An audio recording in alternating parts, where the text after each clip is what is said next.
Hello, everybody. It is Steve Lookner with Agenda Free TV. We're here to bring you an update tonight.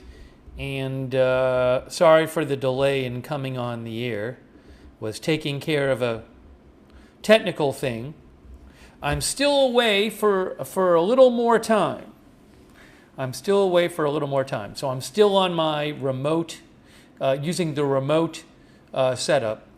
And hopefully everything is working correctly, I hope. Sound okay? I can see the video. Video seems okay. Looks like the audio hopefully is working. People are saying sound is good. I have the AC on here. It's very warm here, so I don't know if you can hear the AC a lot. But sorry if you can. But hopefully it just sort of sounds like background noise. All right, so we'll proceed forward. Also,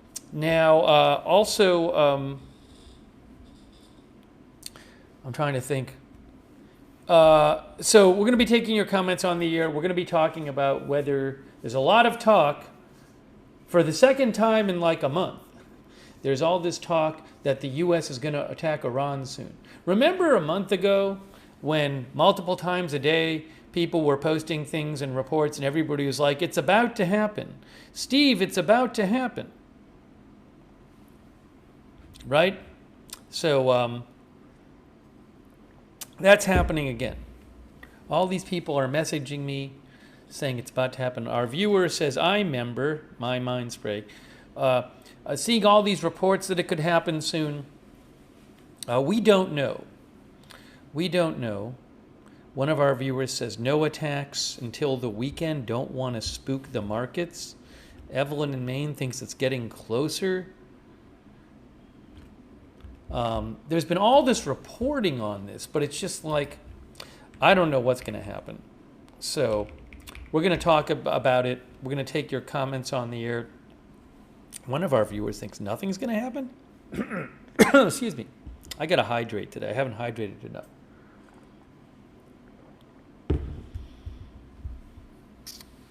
Electronic Progression thinks Sunday. Probably Friday after the markets close. So we're going to, our viewer, Secret Government thinks it's definitely going to happen. So we're going to talk about this. Going to tell you about some of the latest reporting on this. We're going to talk a little bit about some other stories too. We're going to focus on Iran in the first part of the stream, but then we'll talk about some other stories as well. You know that it might happen soon. You know what's one sign that it might happen soon is that we have access to the live shot of the White House. Look, it's the live shot of the White House. I don't always have access to the live shot of the White House. But when an attack on Iran might be on the table soon, I get the live shot of the White House. How about that? One of our viewers talked about when the Olympics is over. What is the last day of the Olympics?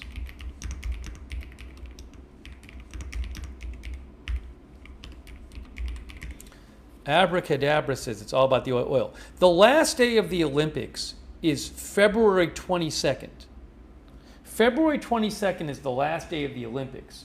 Now, it is Wednesday today, Thursday, Friday, so Sunday's the last day of the Olympics. Hey guys, Sunday's the last day of the Olympics, you know, just so you know. Enormous U.S. military buildup in the region. I saw a report that said the second carrier isn't there yet. The U.S. sent a second aircraft carrier to the Middle East. What was that report I saw? I think it was a Reuters report. Let me see if I can find that from a few hours ago.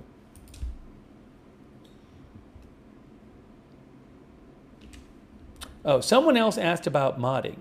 People keep asking me about modding. I appreciate you asking about modding, but you should, if you're interested in that, that's something you need to talk to the mods about. So the mods can let you know about that. I appreciate it. Tone, who says, I don't think there will be an attack. That's what Tone thinks. Thanks, Tone. Also, thanks Tab Kelly, Saku Satala, our member, Spin City News, our member, Xylee, our member. I'm going to thank our moderators in a second. No, I thought, yes, so Idris Ali, who is with Reuters, okay? He reported earlier today, Reuters' Idris Ali reported earlier today, saying, he said, Iran, the Ford aircraft carrier, along with the accompanying destroyers, is still in the Atlantic Ocean and has not yet crossed the Strait of Gibraltar. This would probably be helpful if I showed you where the Strait of Gibraltar is.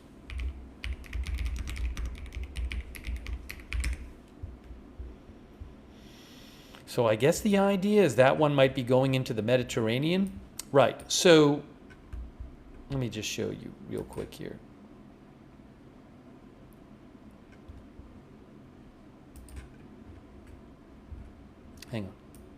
Hang on. So looking at Google Maps here,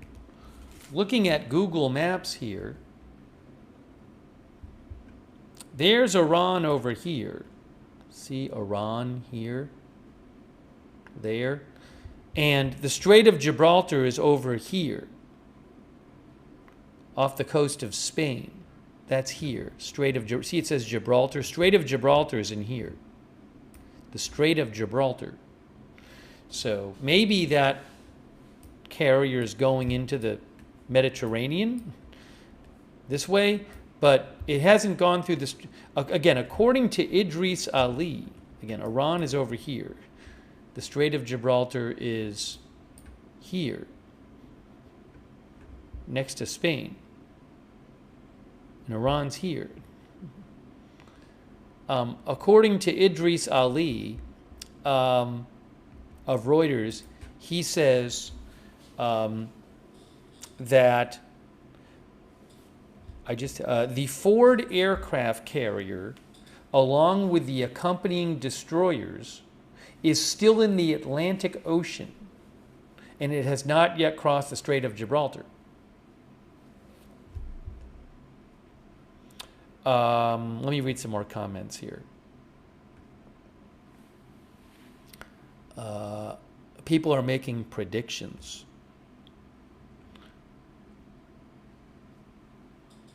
By the way, our viewer J.E. Smith says, we have allowed them to prepare for 2 months. This is crazy.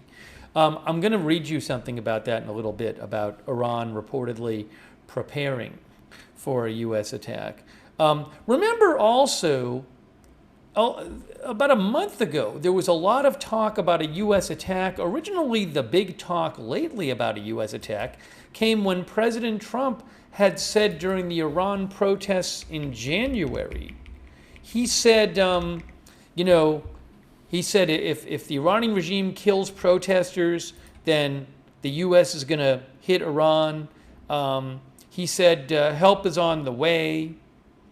And these protests were, late December, early January, early January. So that's when this first really started getting talked about, in my recollection.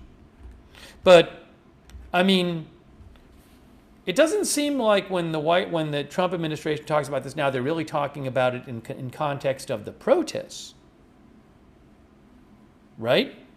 Because there's not, as far as I'm aware, there's not huge active protests now every day. I mean, not to say that they couldn't spring up again. The Iranian regime violently put down the protests. Thousands and thousands of people were reported killed. Hold on a second, I need to do something here.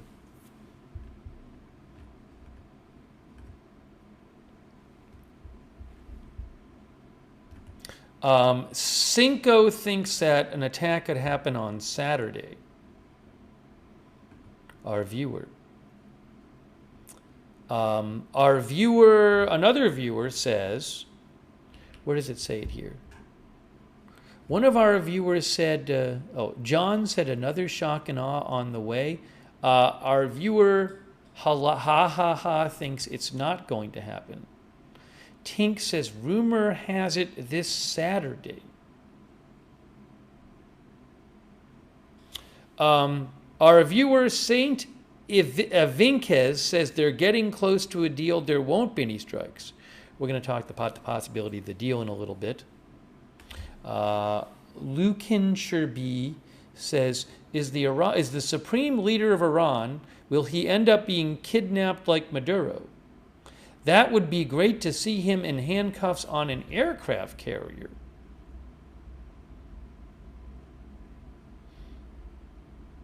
One of our viewers thinks it's a waste of time and money. Who said that? Leaf Locker says we don't need to attack anyone, waste of time and money.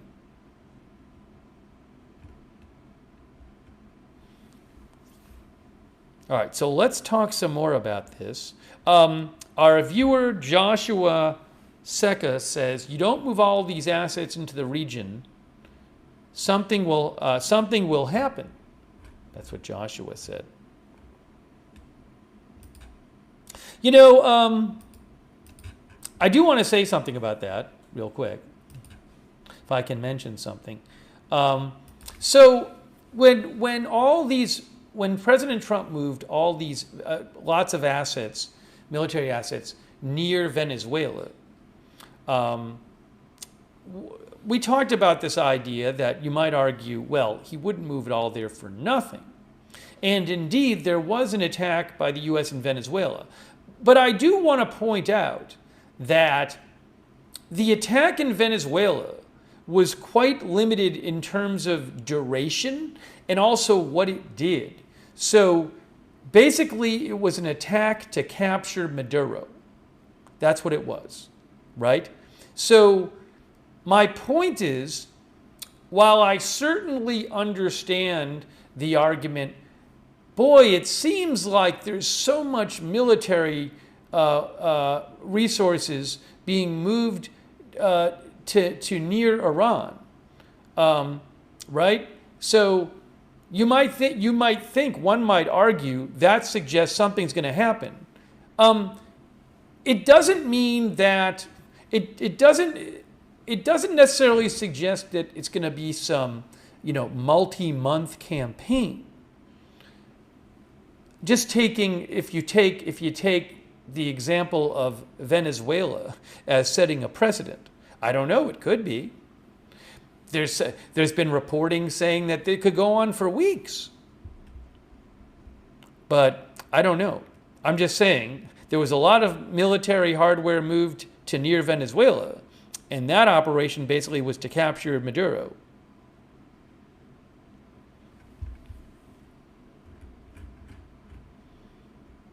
Jennifer Smith thinks it'll be World War III. Debrard thinks Iran is feeling empowered because Iran and China, Russia and China are in the region.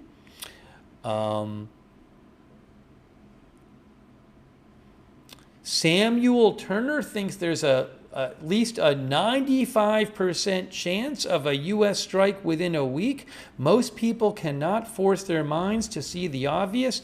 All right, let's talk about some of the new reporting coming out about this, some of the recent reporting. Hey, a quick thank you to The Real McCoy. That's very kind of you, The Real McCoy 1984. Thanks so much. Let's shout out our moderators. They are there in the chat. Thanks, Perfectly Imperfect Gamer. First of all, before I do that, I have a couple other thank yous. Thanks, Perfectly Imperfect Gamer, who believes that the Ford carrier is off the coast of Gibraltar. Thanks, Perfectly Imperfect Gamer. Pig, that's what the name of the person is. And I Am Charlie, who says freedom isn't free. Thanks, I Am Charlie. Hey, let's shout out our moderators because without them, we could not have our chat rooms. So I really appreciate our moderators being here. We have right now moderating. Right now, let's see here. We have a lot of viewers have strong views on this topic. We're getting a lot of predictions from our viewers. Leslie Ladyhawk in commentary. Thanks, Leslie Ladyhawk, who's moderating over there on YouTube right now. Thank you. Also, thank you to. One moment, please. Thanks to Idaho Star, J. Joanid, Matthew Kohai 3, and Sarah over on Twitch. Linda Belk, Larry, Misha on X moderating. Thank you. They moderate for us over there. And I'm hearing two of myself. Let's fix that. Paul Anderson is moderating. Margaret Riley is moderating. Thank you. Thanks also, Jennifer, on Facebook. Thanks, Jennifer Ellers and Barry Eisler and Iva Lynn Berry Speedell for subscribing on Facebook. Did I say Michael Creighton? Michael says, maybe there will be a strike from my ship, USS Abraham Lincoln. Thank you, Michael, for your service, by the way.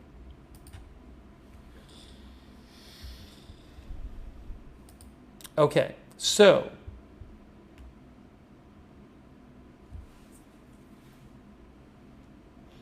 let's talk about this. Let's talk about this.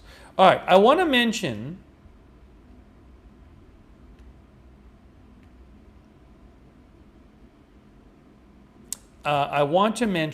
some of the reporting that has come out recently about this. There's actually a new report from CNN I want to talk about tonight. Well, I want to talk about a couple things. CNN has a headline tonight that says, U.S. military prepared to strike Iran as early as this weekend, but Trump has yet to make a final call, sources say. I'm going to talk about what various outlets are saying. But just to summarize some of what CNN is saying, again, if you read their headline right now, you can read the whole article on their website. But it says, U.S. military prepared to strike Iran as early as this weekend, but Trump has yet to make a final call, sources say.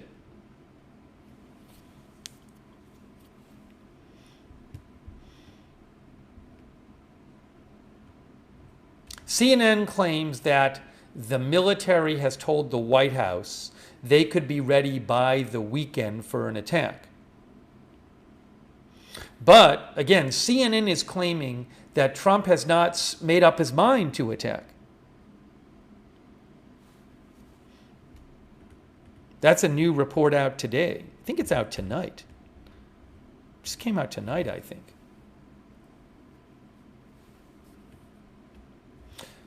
Remember, this week, the U.S. and Iran have been negotiating. We should talk about that.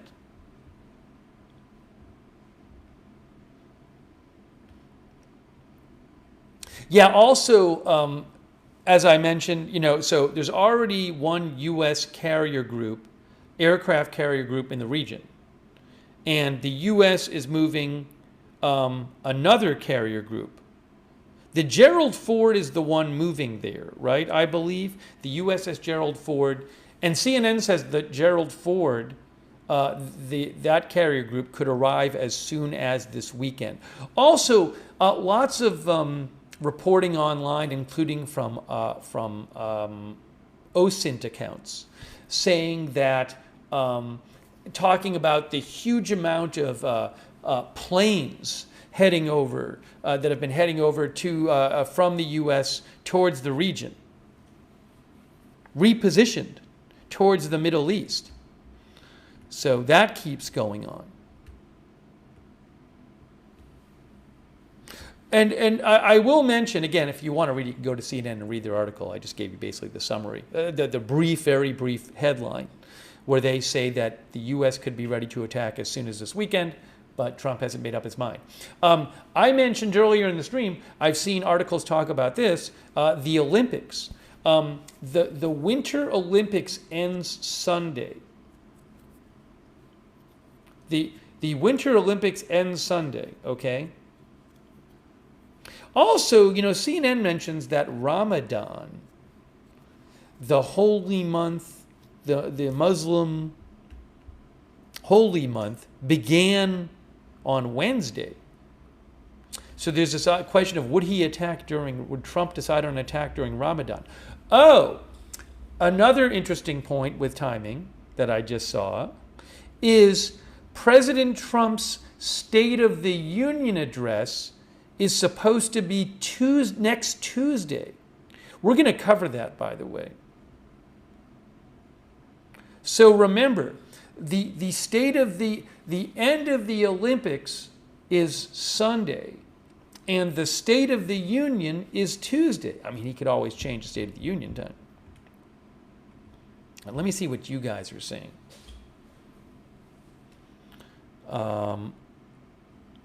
Edward Nolfi says Olympics truce. Edward doesn't think it'll be during the Olympics.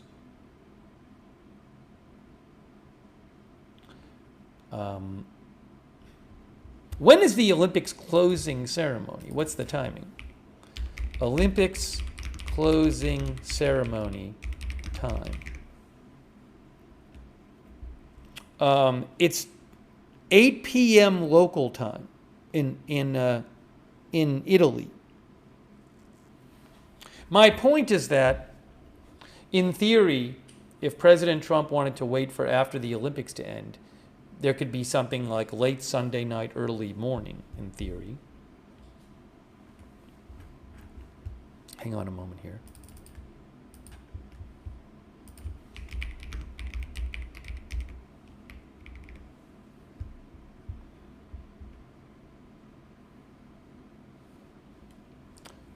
Let's see here.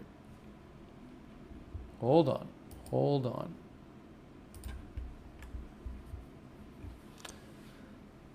Our viewer Dry Mustard thinks it'll be after the Olympics. Our viewer B. Earhart says it all depends on the outcome of the talk. So B. Earhart does not think it has been determined yet.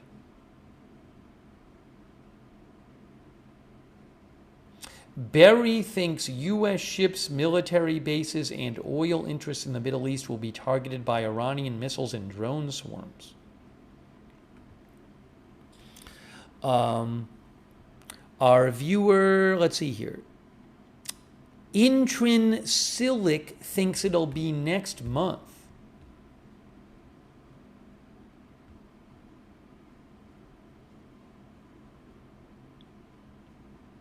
Artuk thinks Trump will need congressional approval.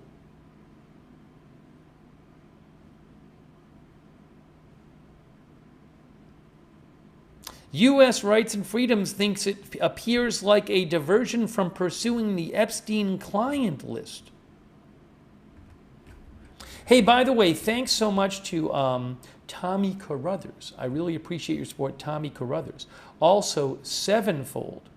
Oh no, I have to turn. Sevenfold thanked me for something. Sevenfold's going to be mad at me. So normally I turn off the. I just normally don't have it on. There's a thing on option on YouTube where you can like have people can like press emojis and have them fly up in the chat. I don't have it on because. I mean, sometimes we talk about sensitive topics and it can look a little strange. So I'm going to, wow, Sevenfold, thanks for your support. Sevenfold's going to be extra upset because Sevenfold thanked me for having it on, but now I'm turning it off because I forgot to turn it off before. So I'm sorry, Sevenfold. Sevenfold's never going to watch the channel again after that. I'm sorry. But it was on for a little while. Thank you, I Ain't Charlie. We now have a viewer, I Ain't Charlie, who says, Viva la Revolution. Thanks, Angus McWhirter, our member. I Am Charlie believes there was a large formation of aerial refueling tankers leaving this morning from Florida. I'm not sure about that. Maybe you're right. I have seen lots of reports in recent days of aircraft making their way towards the Middle East from the U.S. Thank you, I Am Charlie. Also, Peter Stemler, 6'5", who says, I think President Trump will wait until after the Winter Olympics is over on Sunday. Then we will wait and see. Thanks also Got Me Some, who thinks Trump is pushing World War III. Iran, Russia, China will nuke us this year or next in retaliation. Iran is not a threat. That's what Got Me Some says. Thanks also Jennifer Taylor. And also, hang on, Aegon Chalakian, who thinks nothing will happen since the Republican Party is very divided on foreign policy. It will probably be like when Obama gave his red line on Assad using chemical weapons in Syria and never enforced it. Thanks also Live Animal, who says President is just making Revolutionary Guard sit on the edge for months. By then, the Iranian public will have taken control. Bold prediction from Live Animal. Thanks also Captain Jerry Donnelly. Captain Jerry Donnelly says U.S. flagged cargo ships on marine traffic are going to Navy ammunition ports in Porto Augusta, Sicily, and Manama, Bahrain. The resupply Navy ammo ships need a lot of ordnance from the USA. That's what Captain Jerry Donnelly says. Thank you, Captain Jerry Donnelly. I want to read some more comments from you. A lot of opinions about this in the chat. A lot of people posting their opinions, their predictions, what they think. Our viewer Riley Case says more wars for Israel. There is a question. If the U.S. attacks Iran, how much will Israel be involved? Jackball TV says says Iran won't last half a day. Tony Starks says China or Russia will not use a nuke. Laura Menchaca says, there has been a lot more military aircraft here by our airport in Knoxville, Tennessee, but could be extra patrols on for our nuclear plant? That's what I think Laura said. The comment flew by at the end there.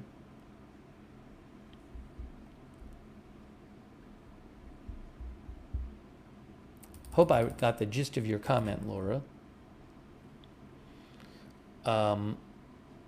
Stacy Johnson says, if you don't think Iran is a threat, you must rethink it. Kids Coach says, I'm kind of thinking all of this is to scare Iran into a deal. I think Iran will fall from the inside with our and Israel's help. Fagan, our viewer, says this is all for Israel.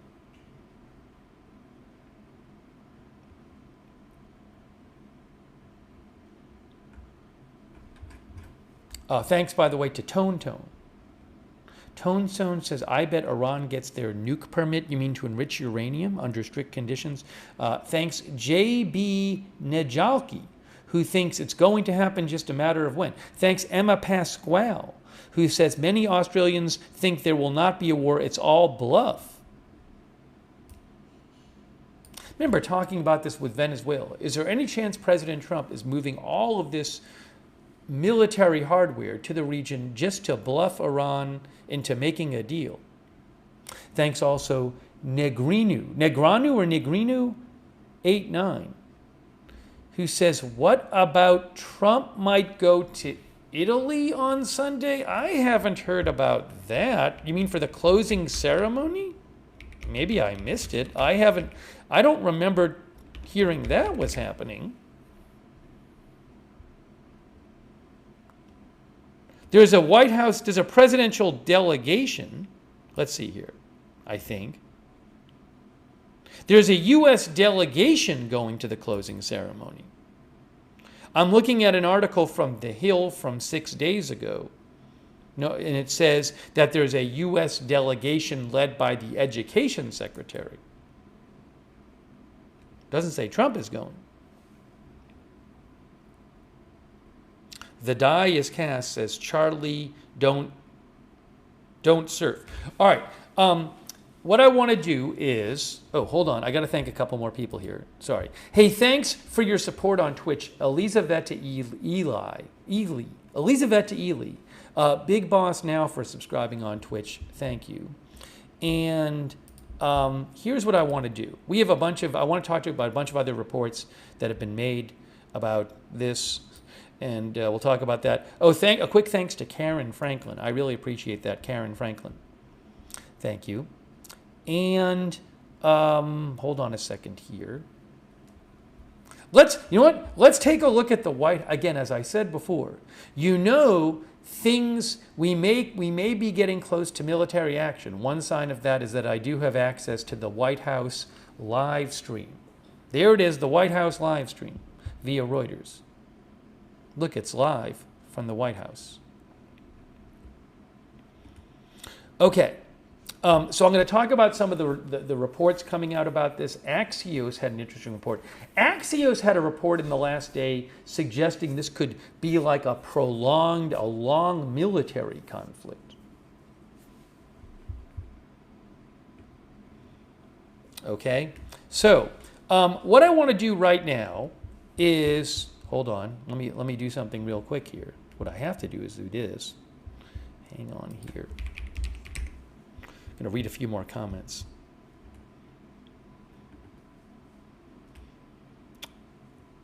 Let's see here.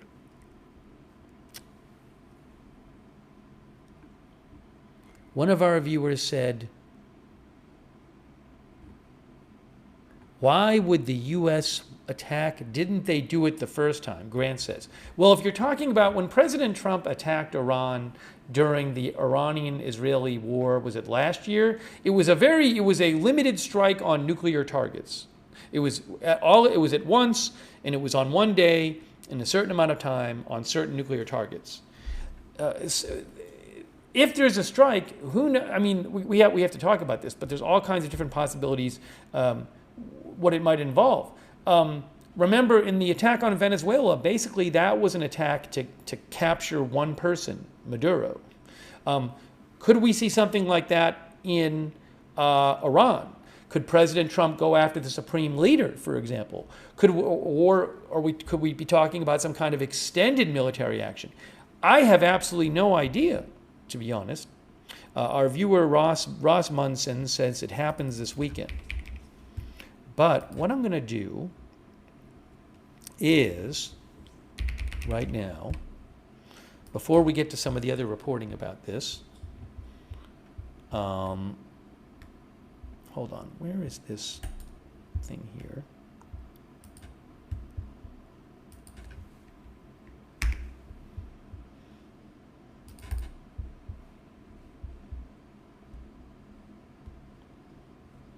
Oh, let me take a couple. Our viewer Sought on X says the attack could happen soon. Things always happen on Fridays, according to our viewer Brandy Castagnos. A lot of predictions in the chat and people weighing in. Closing ceremony Sunday, strike Monday, says Sharkingly. One of our viewers says January S. Sun says they can't attack until the Olympics is over if Iran has a team competing. Does Iran have a team at the Winter Olympics? That I don't know.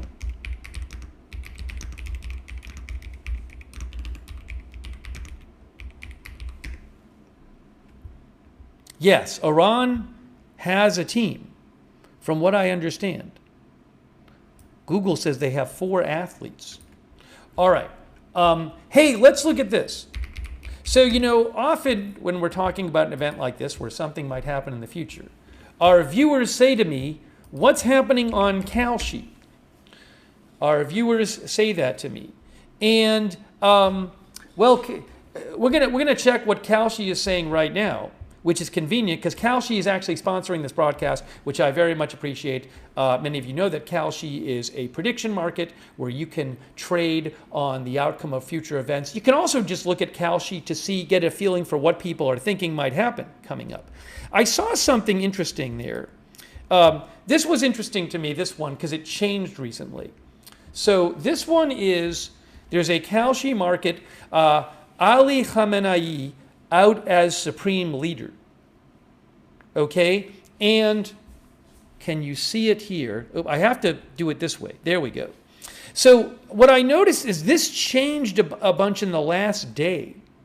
You can see in the last week it's kind of, well, if I go to like a month, there's a month, but it's been pretty stable for like the last, 10 days. And then it changed a bunch in the last couple days, in the last like day or so. So this is whether Khamenei will be out as supreme leader. And it went from like, they all started going up in the last, looks like the last day or so. See, it says 36.2%, and that was on February 17th at 12 p.m. That's before September 1st. And now, before September 1st has gone up from 36% to 47% in a day. Before April 1st has gone up from about 17% to 27% in a day. So again, and on Kalshi, the odds just they go up or down just depending on how people are trading on the future event. So what I found interesting about this was, so there does, at least among the people on Kalshi, they seem to think that in the last day, it has become more likely that the Supreme Leader is going to be out, including before April 1st. You can see it's gone up in the last day. So I don't know why are more people now over at Kalshi thinking this is more likely just in the last day? Because I'm not aware that President Trump in the last day has said, I'm going to take out the Supreme Leader, although maybe he said some specific comment. Or maybe people just think that overall there's a more likely chance of an attack happening. So I found this one interesting, that it went up some in the last day.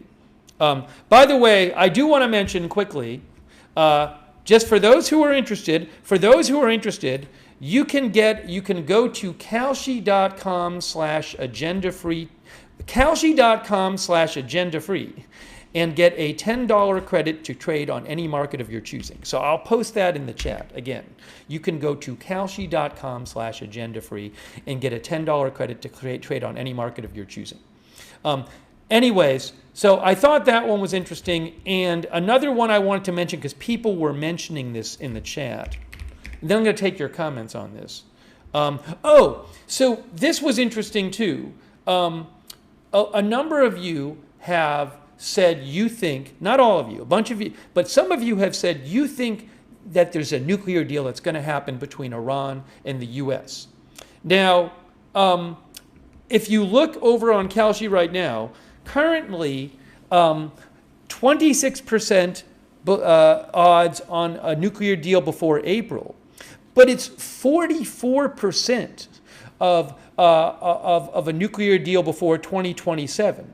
So I was wondering, do some of these 44% who think there's almost half, I don't know if it's a number of people, but do some of the people who think that there's going to be a U.S.-Iran nuclear deal before 2027, do they also think there's going to be an attack? They just think, well, there will be an attack, and then after the attack, there will be a nuclear deal.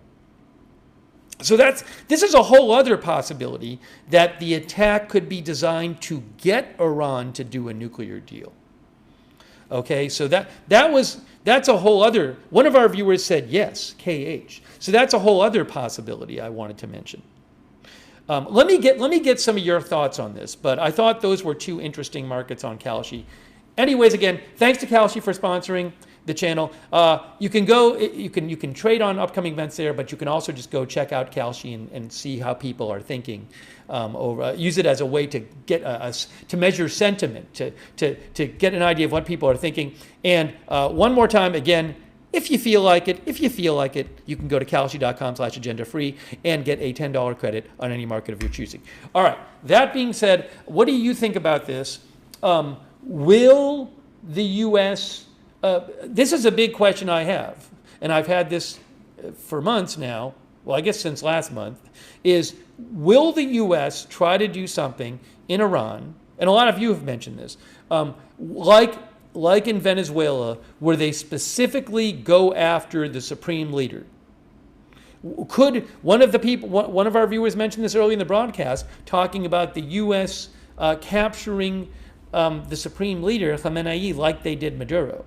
So will that happen? And also, could this get stopped by a deal? Could we hear about some Iran-U.S. nuclear deal soon that stops this? Or could there be some kind of quick attack which is then followed by a deal? There's so many possibilities here. All right, I want to hear from you guys. Let me see what you. Yeah, we'll do a poll. We're going to do a poll in a second. That's a good idea. We haven't done a poll yet, so we should do our own poll. Let's do that in a second. Let's see here. Hold on a second here. Let me do this. Gamer Lover says, think there'll be more of an oil deal. That's what Gamer Lover said.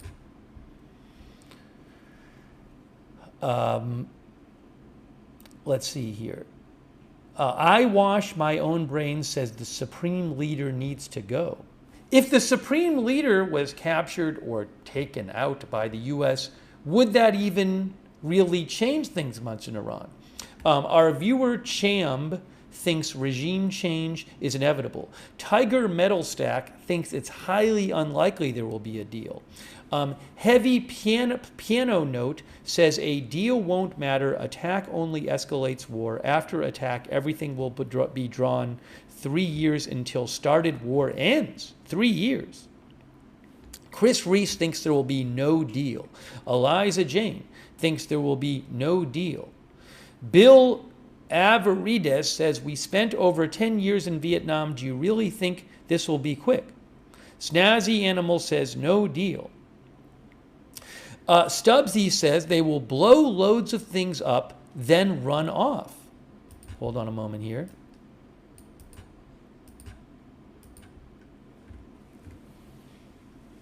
Nocturnal Emissions says, no attack, no strike. Yeah, we're going to do a poll shortly. Puzzling Peggy thinks if you have to bully your way into a deal, you're not a good deal maker.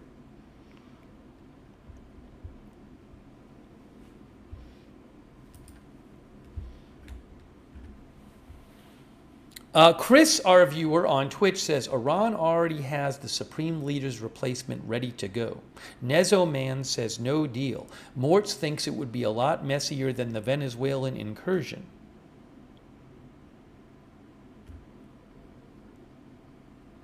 Lord FRZ says you need to cripple the, where did it go? You need to cripple the Revolutionary Guard and take out the Ayatollah. Just doing one or the other won't solve the issue.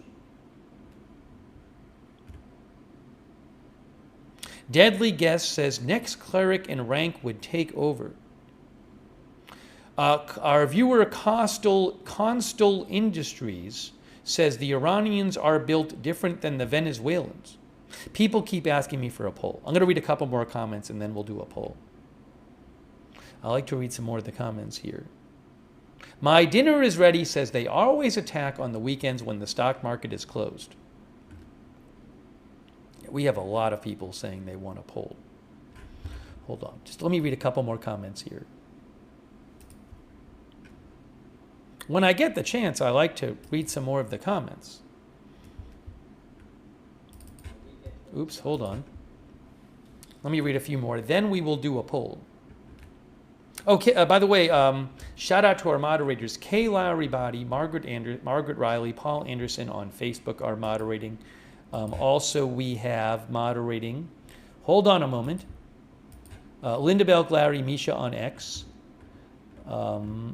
And thank you also to Leslie Ladyhawk, who is moderating. Thank you so much, Leslie Ladyhawk. Thanks also to Idaho Star, I Got That Fired, J. Joanid, Matthew Kohai 3, and Sarah on Twitch. But a quick shout out, by the way, to Shizzle Flarf. Thanks for your support. Who says, Shizzle Flarf thinks we should talk more about me and less about Iran. That's what Shizzle Flarf says. Hey, by the way, thanks Tony C, our member. Thanks to Lab 210 Mark G. And also Rick Campbell. Oh, Rick Campbell mentioned that the Russian foreign minister warned against any U.S. strikes on Iran. I want to mention that quickly, too. I'll mention that, Rick. We will mention that. I saw that story. Always Questioning. Thanks, Always Questioning. Always Questioning says, June 18th, 19th, Trump gave Iran 2 weeks to rethink. Then June 20th to 21st, Midnight Hammer happened. February 18th, 19th, Trump gave 2 weeks to Iran. Did he give 2 weeks today? I don't know that he specifically did that today. I'm not sure. Anyways, Always Questioning thinks that if Trump says to give 2 weeks, it could happen a lot sooner. Thanks, Kenneth Colton, and thanks to our member, thanks Samuel Turner, who says, has anyone realized Iran may attack first to do maximum damage to U.S. and Israel? There has been talk that I've seen some talk claiming that Iran could decide to launch a preemptive strike or a preliminary strike before the U.S. attacks because for example, they think, well, their missiles are going to attack, so they might as well use them. I don't know. I personally, I think that if Iran were to launch an attack before the U.S. attacked it, that could give the U.S. and Israel an excuse to launch a stronger attack on Iran, although maybe they don't need an excuse. So I don't know. To me, it just feels a little strange because it feels, again, like it could lead to a bigger attack on Iran. But who knows? Thanks again to Rick Campbell, also Rez Jr. Prod, who says, other than Israel, we are in this alone. This is expensive posturing. Iran's army is no joke. Supplied by Russia and China. Remember Vietnam, no joke. Thanks also Sharp710, who says, I think people who think everything is Epstein or Israel need to put their helmet back on so they don't cause any more damage to their brain. Wow. Thanks Live Animal, who thinks we simply don't have the appetite for a huge market crash if the war takes place. All this is just big talk for both sides. It's an interesting point that Live Animal brings up. Would President Trump, would he be okay with the potential disruption to possibly world trade and markets if there was a big war in the Middle East? All right, we got to do a poll. I've said we were going to do a poll, and we haven't done it. J.R. Prusky, our viewer, says they're not going to attack soon. Diablox TR says U.S. attacks, they will strike back. James Etheridge says destroy all military bases and ability to wage war, President Trump. They, Iran, are the sponsors of terror. Send the missiles. Ann Spencer thinks Iran will negotiate a fair deal but will not lose their ballistic missiles. Well, would the U.S. and Israel be okay with that? That's not up for debate. Why should they? Iran has the right, like everyone else, to have the capabilities to defend itself. That's what Ann Spencer said. Karen Horvath said Trump at least tried, but no deal. Okay, let's do a poll. We're going to do the poll, which is, hold on a second here. Why is this off? Oh, I see. The poll is, when will U.S. Attack Iran? And I'll make it before this weekend. I only want to do 4 choices. How about before this weekend, this weekend, next week, and either later or never? Okay, let's do that. We're going to do a poll right now.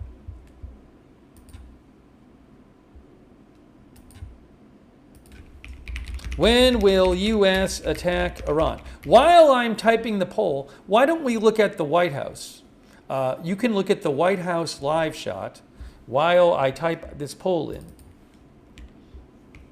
When will U.S. attack Iran? Before this weekend. This weekend. By the way, sorry to Facebook. I don't believe they fixed their polls yet. Hopefully they can fix them. But I'm just going to do this one for YouTube and Twitch. next week and later or never. Okay. I have just posted the poll in YouTube. Now I'm going to post the poll on Twitch or on YouTube. One moment here.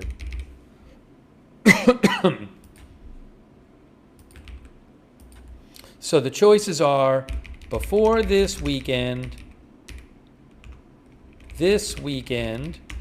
next week, later, or never.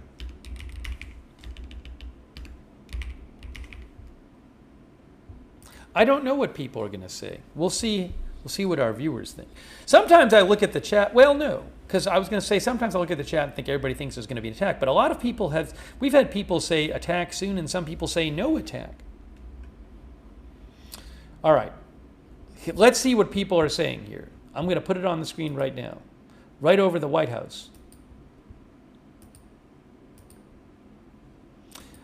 Here is what YouTube is currently saying. Here is the current YouTube poll result. Let's look at this. Live poll result on YouTube. Okay, there it is. 11% say before this weekend. 39% say this weekend. That's the winner so far on YouTube. 22% say next week. 28% say later or never. Now let's look at what Twitch is saying. Twitch, what are you saying? Here is the Twitch one. It's a little big. I need to make it a little smaller. Put it next to YouTube. On Twitch we have, before this weekend, oops, you can't see it. That's not going to work. We'll put it down here. That'll be better. Now you can see it. Twitch, before this weekend, 3%. This weekend, 27% or 28%. Next week, 28%. Later or never, 41%. 42% on Twitch say either after next week or never. How about that?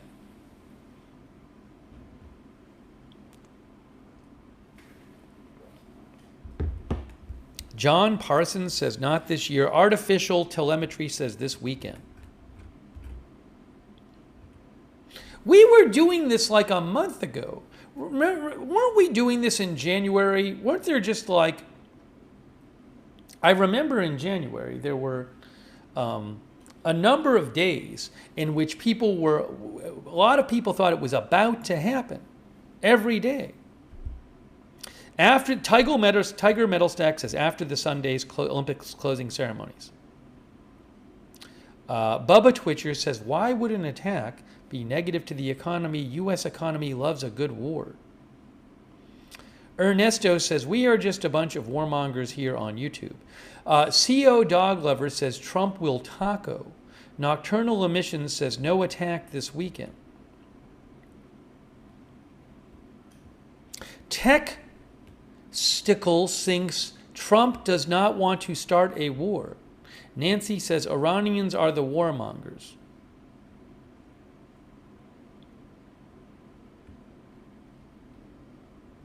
Bob thinks it will happen when least expected.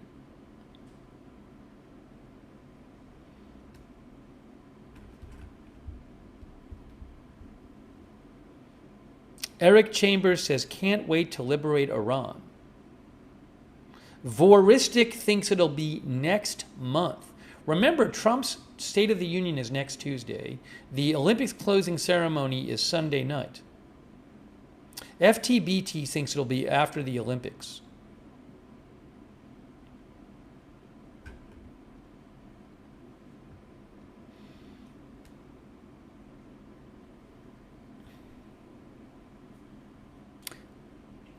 Darth Taters says, bring back the draft for those who voted for this. NIC thinks more than likely this weekend or next weekend. Ellie Canfield thinks tonight. That's what Ellie thinks. Pecans one of our other viewers, was it Pecans, thinks it's going to happen tonight. Damon Sports thinks reports out of Israel say it'll be this weekend. Okay, so again, the poll, the biggest, the winner in the YouTube poll was this weekend with 39%. The winner in the Twitch poll was later or never with 43%. Thanks for voting in our poll. I want to talk about some more of the reporting on this. Thanks a million, by the way, on Twitch for your support. Big Boss Now, thank you. Hey, I want to mention, so as I mentioned before, CNN is reporting tonight, U.S. military prepared to strike Iran as early as this weekend, but Trump has yet to make a final call. That's what CNN is reporting tonight. I wanted to mention this about the Russian foreign minister. Hey guys, look at this. Oops, that's the White House. Russia's Lavrov warns against any new U.S. strike on Iran, says Reuters. Russian Foreign Minister Sergei Lavrov, in an interview made public, it says on Wednesday, which is today, said that any new U.S. strike on Iran would have serious consequences and called for restraint to find a solution to enable Iran to pursue a peaceful nuclear program. Lavrov's interview with Saudi Arabia's Al Arabiya television was aired a day after U.S. and Iranian negotiators held indirect talks in Geneva to head off a new mounting crisis between Washington and Tehran. The foreign minister of Russia, Lavrov, said the consequences are not good. There have already been strikes on Iran on nuclear sites under the control of the International Atomic Energy Agency. From what we can judge, there were real risks of nuclear accident, Lavrov said in the interview. Lavrov said, I am carefully watching reactions in the region from Arab countries, Gulf monarchies. No one wants an increase in tension. Everyone understands this is playing with fire. Lavrov said that boosting tensions could undo the positive steps of recent years, including improved relations between Iran and nearby countries, notably Saudi Arabia. I'm reading down at the bottom here. It says, a senior U.S. official told Reuters on Wednesday that Iran was expected to submit a written proposal on how to resolve its standoff with the U.S.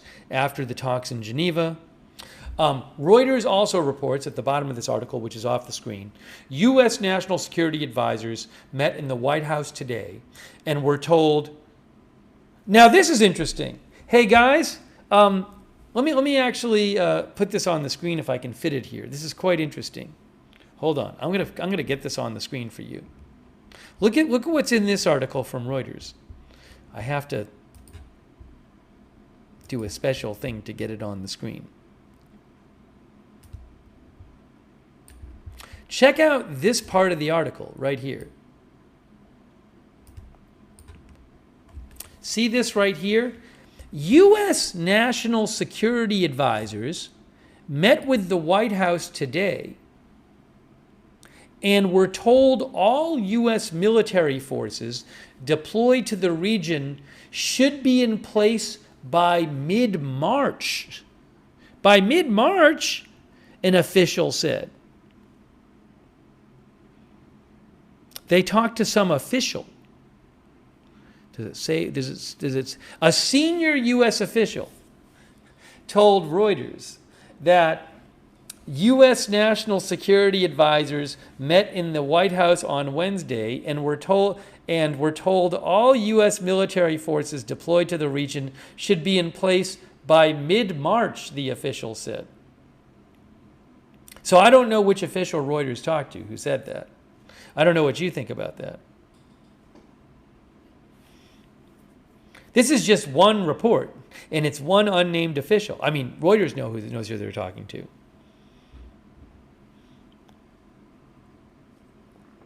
Anyways, that's interesting. It also says Lavrov said Arab countries were sending signals to Washington. Sorry, the U.S. wants Iran to give up its nuclear program, and Iran has adamantly refused and denied it is trying to develop an atomic weapon. That supposedly is a red line for the Iranian regime. They will not supposedly give up the right to enrich, do nuclear enrichment there. Lavrov said Arab countries were sending signals to Washington, clearly calling for restraint and a search for an agreement that will not infringe on Iran's lawful rights and guarantee that Iran has a purely peaceful nuclear enrichment program. That's what Lavrov says. Some might wonder whether if they have a nuclear program, it's really purely peaceful. Russia, said Lavrov, remained in close regular contact with Iran's leaders, and we have no reason to doubt that Iran sincerely wants to resolve this problem on the basis of observing the Nuclear Non-Proliferation Treaty. So again, Russia's Lavrov warns against any new U.S. strike on Iran. But he didn't say, like, Russia's going to attack you. He didn't give that kind of warning. Anyways, very interesting little tidbit in that article where it says from Reuters. Reuters said today, a senior U.S. official told Reuters on Wednesday, that U.S. national security advisors met today in the White House and were told all U.S. military forces deployed to the region should be in place by mid-March. Meanwhile, as I mentioned, CNN reported tonight that the military told the White House that forces could be ready to attack by this weekend. Wow, what's going to happen? All right, let me read some more comments.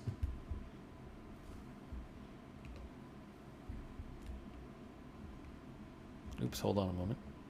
Here's the White House shot. Airsoft Animal says all quiet on the happening front.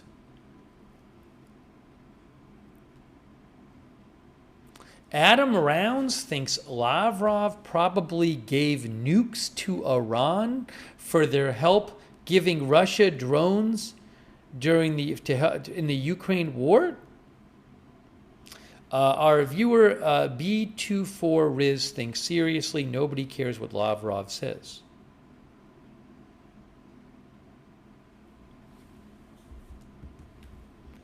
Let me check something here.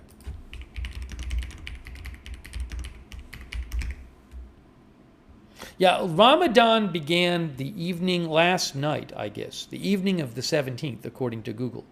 Well, but it says one of them says 17th. Is it 18th? 17th? It just started, I believe. The Muslim holy month. It just started.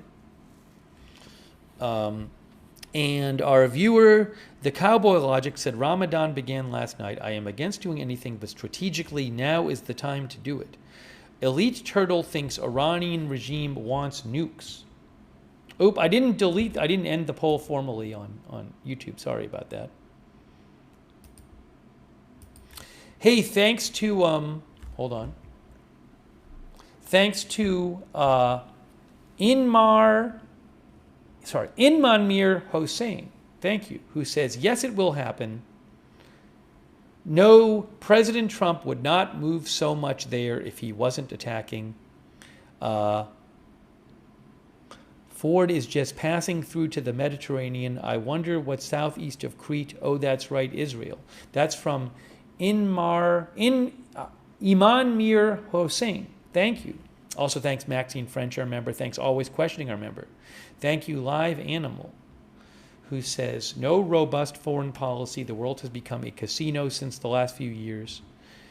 Thanks Rooster D. Rooster D thinks Rooster D thinks Saudi Arabia wants Iran out more than anyone. Thanks Jeffrey Singleton, our member. Thanks Soback 2012, who says, you will know when USA attacks, just track Pizza Hut. Some of our viewers have been mentioning the Pentagon pizza report. which tracks the pizza orders near the Pentagon and other U.S. military sites. For example, at Penn Pizza Report, you can see they currently said 40 minutes ago, at Penn Pizza Report said the closest open pizzerias to MacDill Air Force Base, home of CENTCOM, which oversees the Middle East area, U.S. military in the Middle East, the closest open pizzerias to MacDill Air Force Base, home of CENTCOM, are reporting much higher traffic than usual. How about that, guys? I leave it to you to come to any conclusions about that.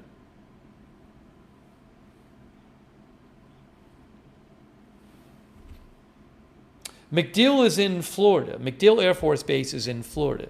This is not even in D.C., this one. MacDill Air Force Base is in Florida.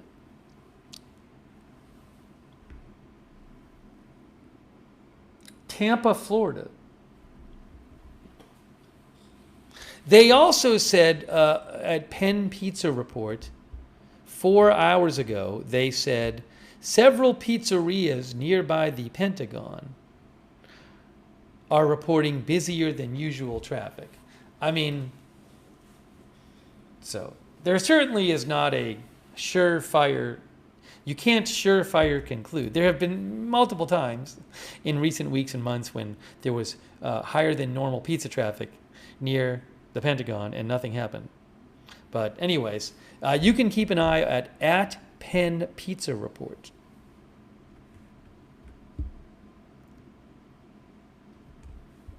Some of our viewers were talking about that.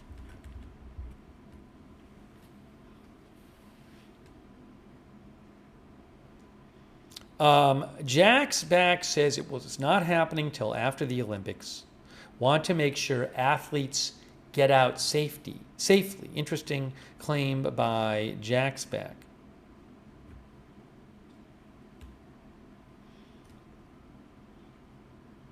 Thorquest is watching from Tampa Bay. Chamb says Iran's military is a joke. Also, 80 million Iranians backed the U.S. and Israel. Short, easy win. Wow.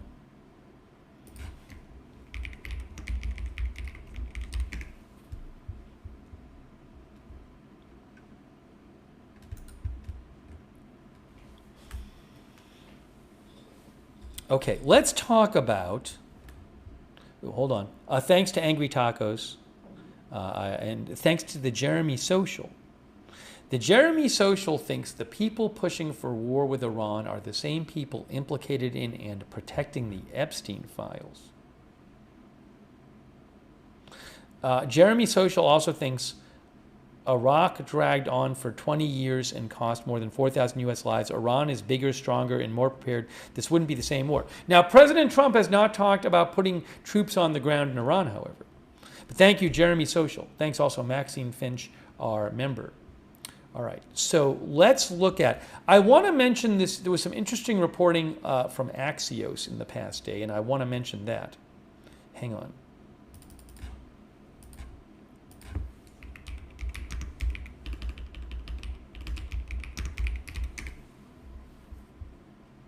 So, Axios, you can read it. You can read the whole report on their site. Trump moves closer to a major war with Iran.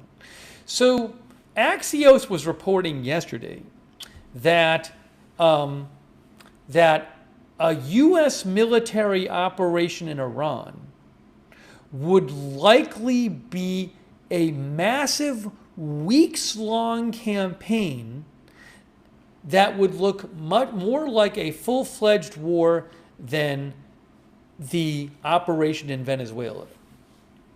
I don't know if this is true. They say, their sources at Axios say that.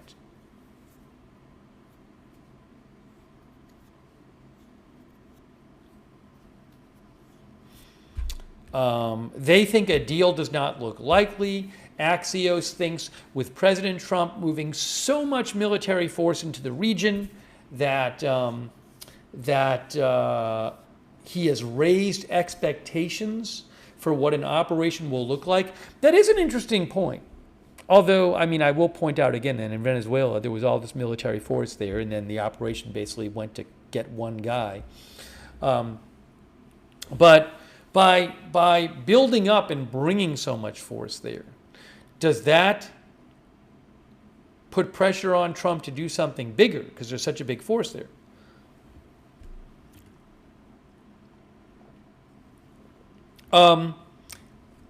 Again, by the time the second carrier gets there, there will be, which should be soon, reportedly, 2 aircraft carriers. Also, a number of warships. Axios says hundreds of fighter jets. Also, air defense systems. Yeah, and Axios yesterday said that in the past 24 hours, 50 fighter jets headed to the Middle East. They said that yesterday. So again, Axios thinks that this could be a much bigger operation than people think. They think that it could be a major war. And again, just to quote them, they say that the U.S. military and operation in Iran would likely be a massive, weeks-long campaign.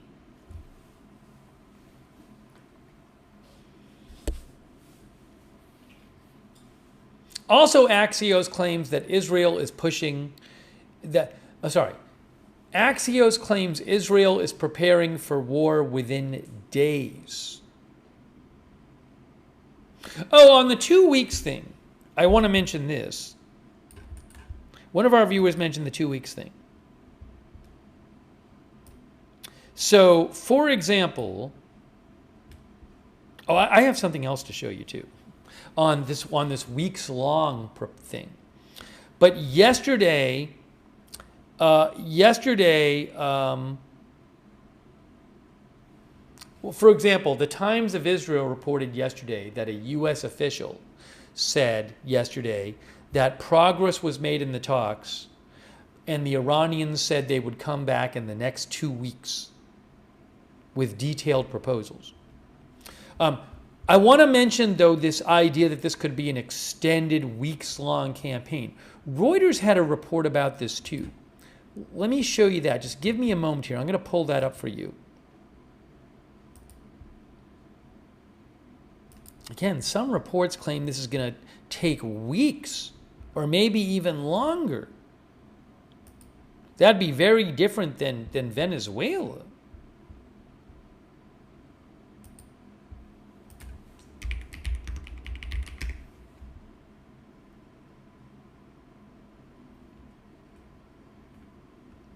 Where is it here? Hold on. I'm going to find this for you.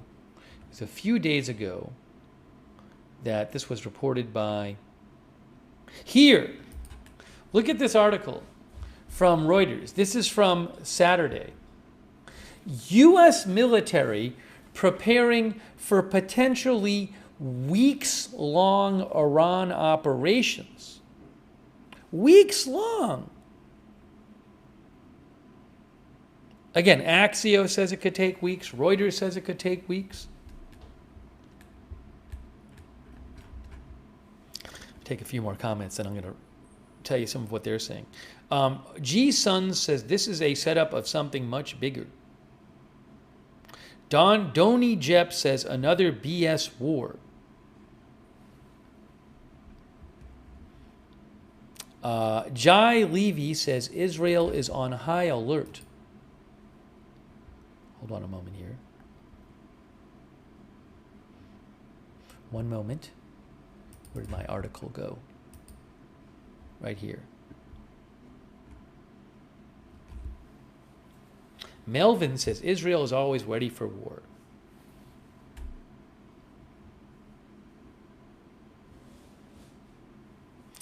Sienna says, why are we attacking Iran for Israel? Koala says, would this two-carrier deployment alone be the most powerful military force in the world? Zeppelin says, sounds like Trump wants to wipe the regime. Yin White says, Iran regime will fall, but they will take Trump's political power with them. Hang on, I need to check one other thing here. So a lot of comments today. A lot of people have views on this. I'd like to be able to read the comments. Hold on.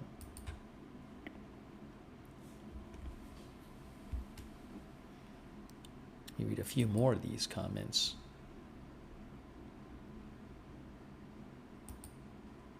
Human asked about the Institute for the Study of War. Yeah, maybe we'll take a look at them in a little bit.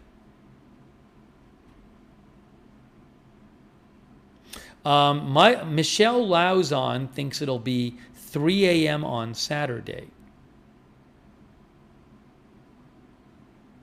Firejack says, so far I haven't heard one comment from viewers about the thousands of Iranians protesting and dying in an effort to gain their freedom.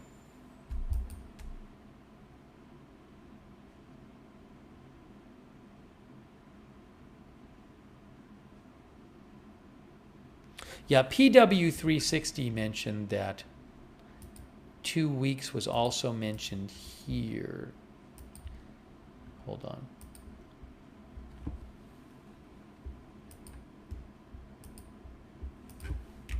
Doing my best to get to as many comments as I can. I'm sorry if I don't get to your comment in particular, but trying to get to a lot of them. So,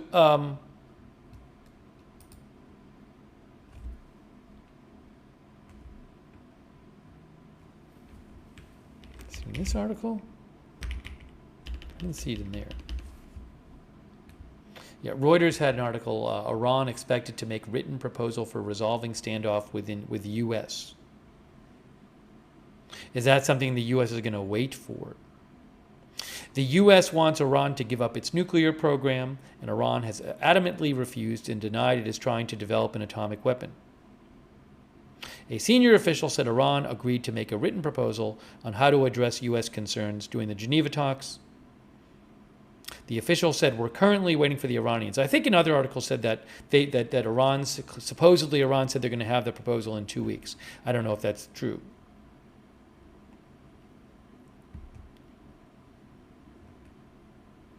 Reuters also says the U.S. has sought to expand the scope of the talks to non-nuclear issues, such as Iran's missile stockpile. Iran says it is willing to only discuss curbs on its nuclear program, not on its missile stockpile, and to discuss curbs on its nuclear program in exchange for sanctions relief, and that it will not give up uranium enrichment completely or discuss its missile program. Again, according to Reuters, Iran has said they will not give up uranium enrichment completely or discuss its missile program. The White House press secretary today said some progress was made in Geneva, but we're still very apart on some issues.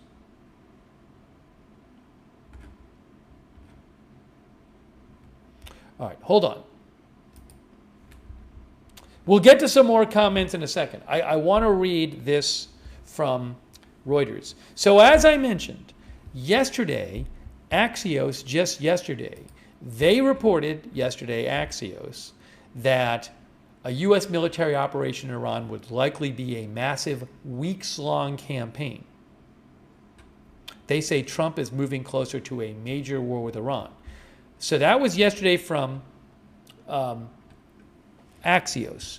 Reuters, 4 days ago, said this. Oh, I actually have a little video I can show you for this too. Hold on, I'm going to show you that too. But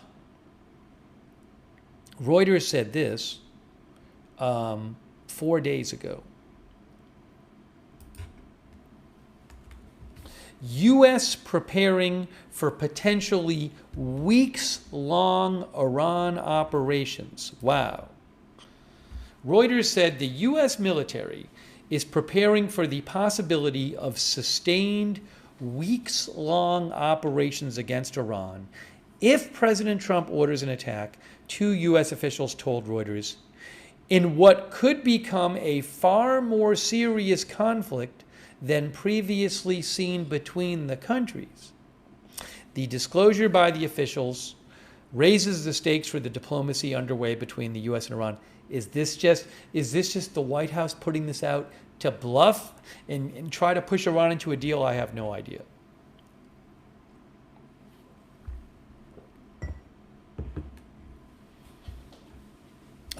Trump has amassed military forces in the region, raising fears of new military action. U.S. officials said on last Friday that the Pentagon was sending an additional aircraft carrier to the Middle East, adding thousands more troops along with fighter aircraft, guided missile destroyers, and other firepower capable of waging attacks and defending against them. There'll be two aircraft carriers there. Trump, speaking on Friday, openly floated the possibility of changing the government in Iran, saying, "It seems like it would be the best thing that could happen." He declined to share who he wanted to take over Iran, but said there are people. Trump has long voiced skepticism about sending ground troops in Iran. He said last year, the last thing you want to do is send ground forces. And the kinds of U.S. firepower arrayed in the Middle East so far suggest options for strikes primarily by air and naval forces, not ground forces.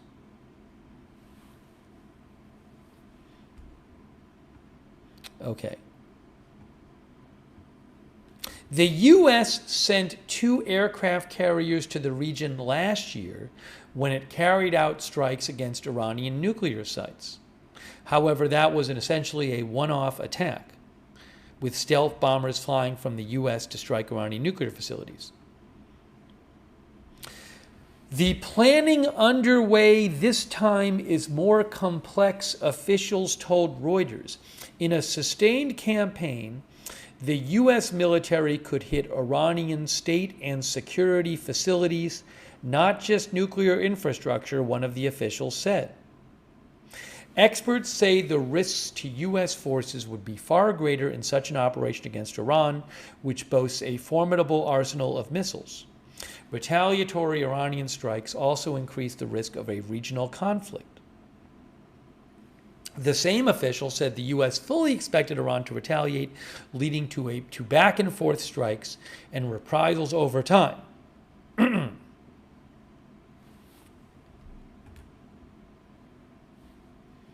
Iran's Revolutionary Guard has warned that in case of strikes on Iranian territory, it could retaliate against any U.S. military base. The U.S. military maintains bases throughout the Middle East, including in Jordan, Kuwait, Saudi Arabia, Qatar, Bahrain, the UAE, and Turkey. Israeli Prime Minister Netanyahu met Trump for talks in Washington on Wednesday. This is last week, saying that if an agreement with Iran were reached, it must include the elements that are vital to Israel. Iran has said it is prepared to discuss curbs on its nuclear program in exchange for lifting sanctions, but Iran has ruled out linking the issue to missiles.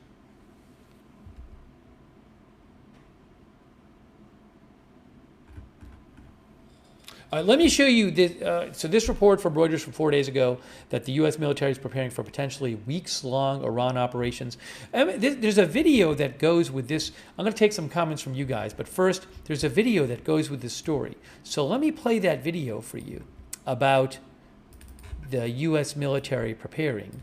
Let me put it on the screen here. Hold on a second here. I'm getting the video up for you right now on the screen so you can see it and hear it. Here it is, the Reuters video from 4 days ago. Okay, let's hit play on this and see what they have to say. Then we'll take some more of your comments. Hopefully the audio works here. We'll see.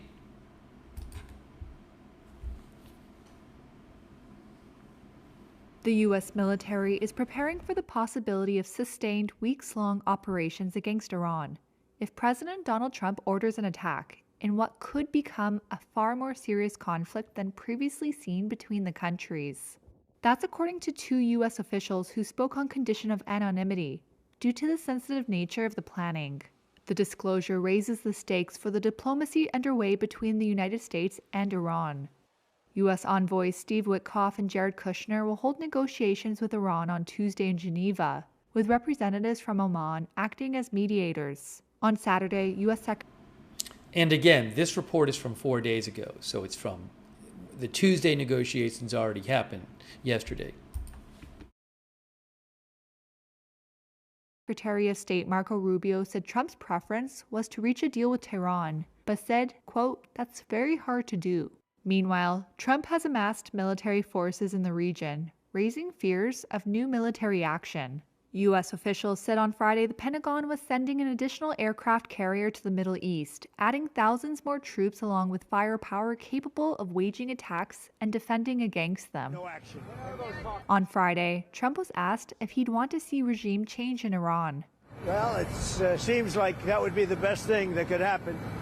For 47 years, they've been talking and talking and talking. In the meantime, we've lost a lot of lives. Trump has long voiced skepticism about sending ground troops into Iran, and the kinds of U.S. firepower arrayed into the Middle East so far suggest options for strikes primarily by air and naval forces. Asked for comment on the preparations for a potentially sustained U.S. military operation, a White House spokesperson said, quote, "President Trump has all options on the table with regard to Iran." The Pentagon declined to comment. In a sustained campaign, the U.S. military could hit Iranian state and security facilities, not just nuclear infrastructure, one of the officials said, who declined to provide specific details. Experts say the risks to U.S. forces would be far greater in such an operation against Iran, which boasts a formidable arsenal of missiles. Trump has repeatedly threatened to bomb Iran over its nuclear and ballistic missile programs and crushing of internal dissent. Iran's Revolutionary Guard has warned that, in case of strikes on Iranian territory, it could retaliate against any U.S. military base. The U.S. military So there's is a report prepared for the possibility there. of sustained What do you weeks-long guys think is going to happen? Both Axios and Reuters saying that a U.S. attack on Iran could involve weeks of military action. Weeks! Let's take some comments from you guys. Hey, look, it's the White House Live. As I take some comments from you.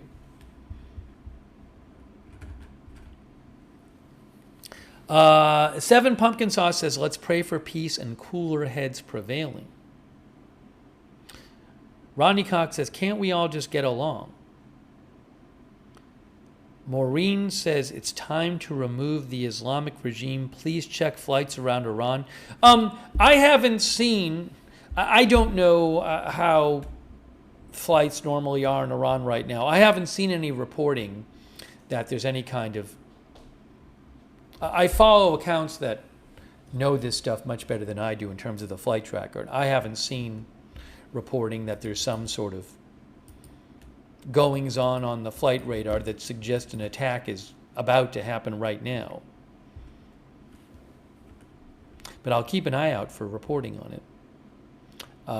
Let's see here. Let me read some more comments. Hold on a moment.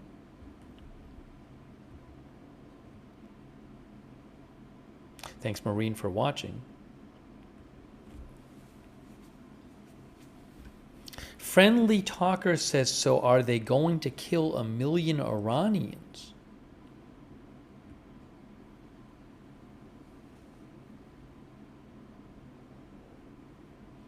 Gary Baines thinks everyone wants regime change in Iran.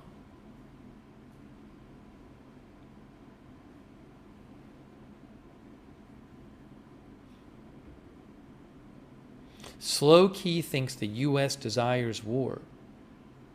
So Real Success says, without Iranian missile reductions, talk is just Trump delaying for the best moment.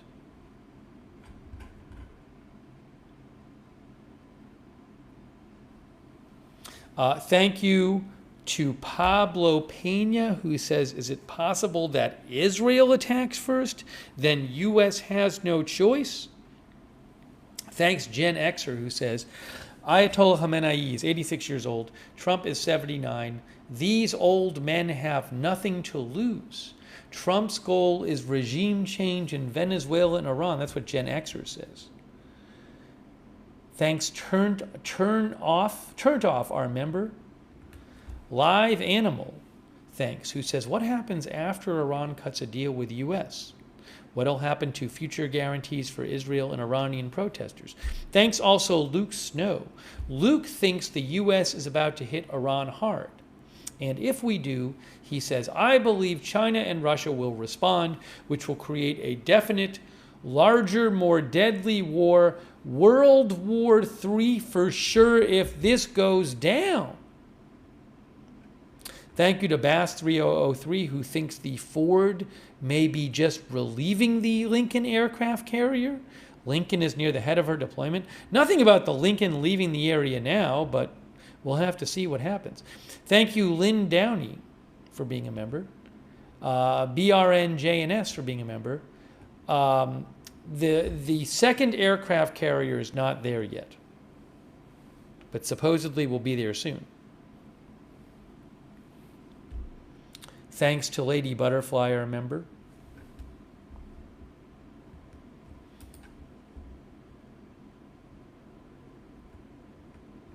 Yeah, the second aircraft carrier, hang on.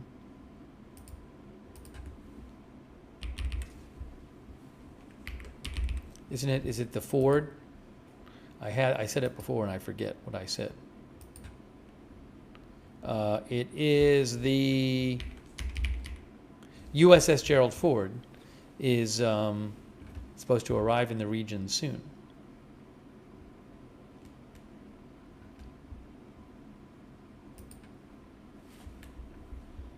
Hang on a moment here. Trying to get to some more comments from you guys.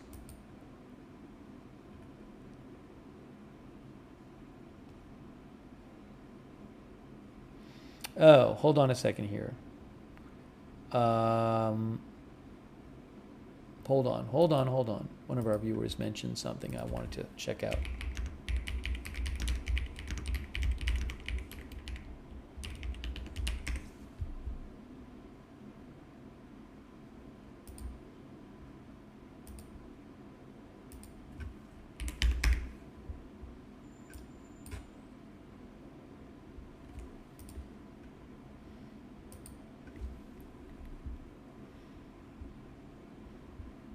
Where is...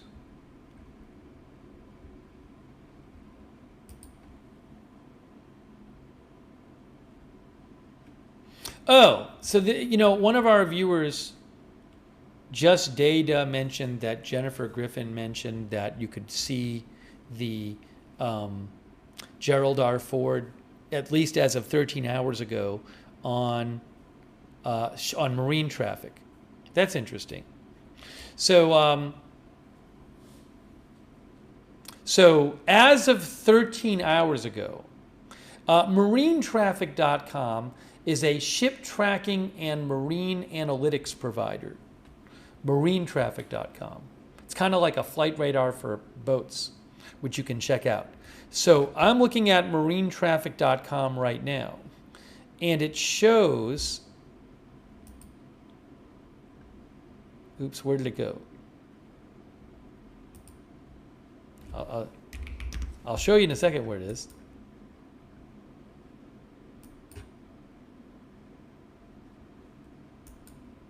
That didn't help. This is the Gerald Ford, I guess, right here. Oops, you'll see it in a second. This is the Gerald. Can you guys see? Do I have to put a filter on maybe? It's right here. You see right here. Well, it's circled here. See, it says U.S. government vessel. It's right where the circle is, the blinking circle. And that was 13 hours ago. So that's near the Strait of Gibraltar. So Iran is over on here on the right. Here's Iran. Here's the Mediterranean Sea. And there, as of 13 hours ago, that's where it was. It's not always visible on marine traffic, but as of 13 hours ago, you can see it on the site, close to the Strait of Gibraltar.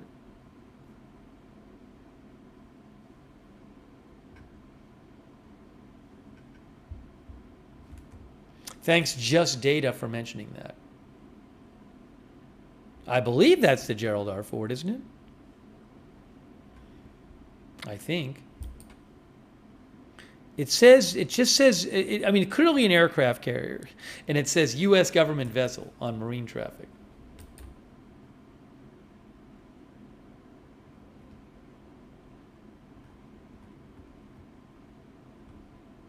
Yeah, other ship traffic. I just checked another ship tracker and had it there as well.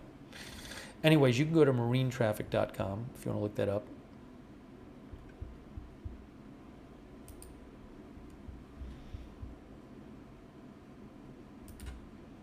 Thanks for mentioning that.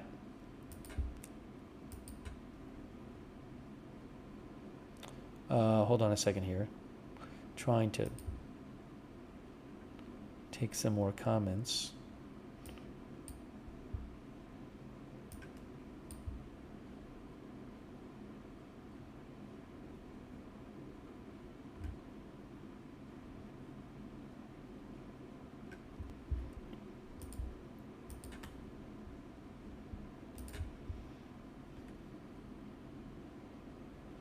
Mark C., our viewer, Mark C. thinks that the Ford aircraft carrier needs to be in place before any attack occurs.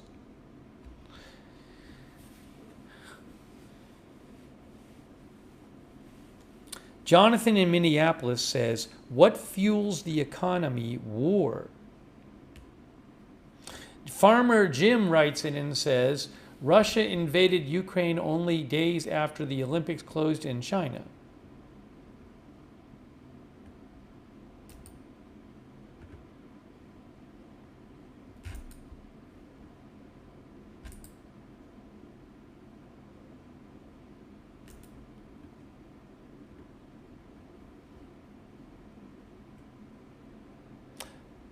Let's see here.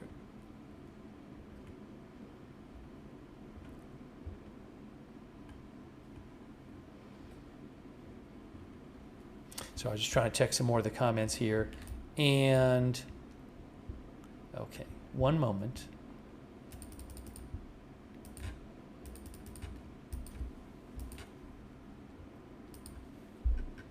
Oh, somebody had asked about the Institute for the Study of War. I wanted to mention that as well. Let me just mention also, though, so we're bringing you some updates here about the situation with Iran. There are some reports out there suggesting that an attack on Iran by the U.S. could happen in the coming days. There's multiple reports there's a report from Axios and a report from Reuters suggesting that this attack could last weeks. And we're taking your comments on the air. We're bringing you updates. But it is not clear. Will there be an attack? If so, when exactly will it be? And what will it involve? And how long will it take? I can't tell you. I don't know. The Wall Street Journal had a report tonight, which you can read over there. And their headline is that U.S. gathers the most air power in the Mideast since the 2003 Iraq invasion. There's been, in recent days, more aircraft has been moved to the Middle East. Real quick, before I mention that, I do want to thank again our moderators. We have moderating right now in our chat. I really appreciate it. Shout out to people like Idaho Star, I Got That Fire, J. Joanid, Matthew Kohai 3, Sarah on Twitch, 13 Alamo, thank you. Also, speaking of Twitch, thank you to the Danity for subscribing. Thanks also to Rage Girly for subscribing. Thank you, Rage Girly. Also, our Facebook moderators, Kay Lowry Body, Paul Anderson, Margaret Riley, Big thanks for moderating over there. Linda Belk, Larry, and Misha on X. Leslie Ladyhawk over there on YouTube. Big thanks. So again, the Wall Street Journal is reporting that the U.S. has now assembled the greatest amount of air power in the region since the 2003 invasion of Iraq. And they talk about how in the last few days even, there are more cutting-edge F-35 and F-22 jet fighters being moved towards the Middle East. Just even the last few days. Is that second aircraft carrier supposed to get to the region soon? They talk about how command and control aircraft are being moved to the region. Air defenses, multiple articles talk about how air defenses have been moved to the region. And they do say, U.S. officials told the Wall Street Journal that this amount of force will give the U.S. the option of carrying out a sustained, weeks-long air war. Again, we're hearing another outlet talk about weeks. Could this really happen? Is this just being thrown out there by the administration, maybe to put pressure on Iran to reach a deal? I don't know.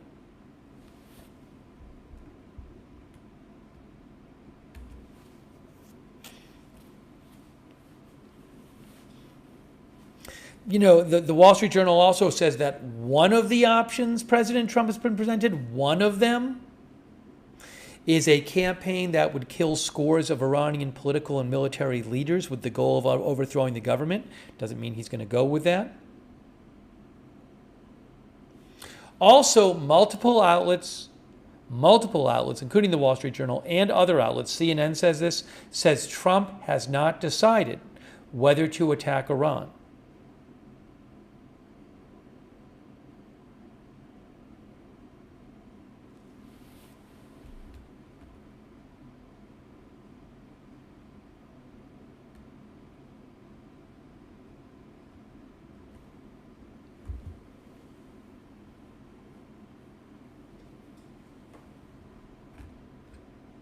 But again, you're hearing a bunch of articles talk about possibly weeks.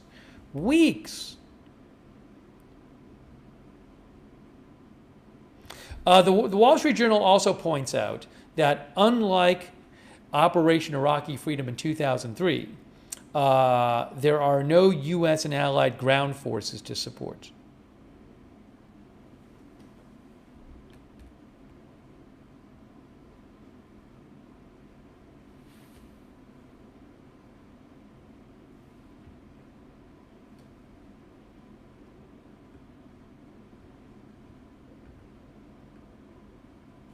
And look, one expert told the Wall Street Journal that something that could happen is you have a U.S. We talked about this possibility before during this broadcast, that you could have a situation where the U.S. carries out these attacks on Iran that force Iran to make a deal with the U.S. after the attacks.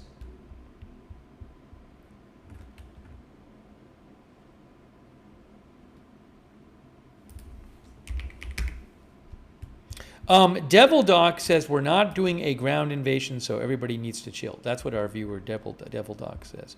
I want to show you what the Institute for Study of War says. Let me take some more comments here. It's really unclear. It does seem like enough. I mean, maybe this is just an organized information campaign by the Trump administration, but a number of officials have gone to different outlets and are mentioning the possibility of weeks.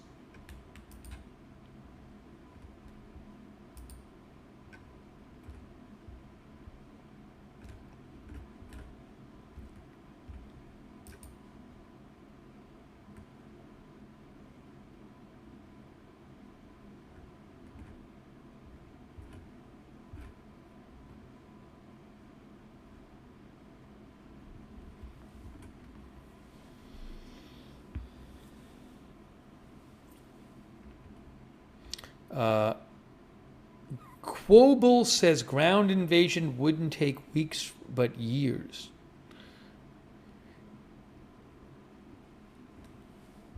One of our viewers, Wilco BC, says big mistake.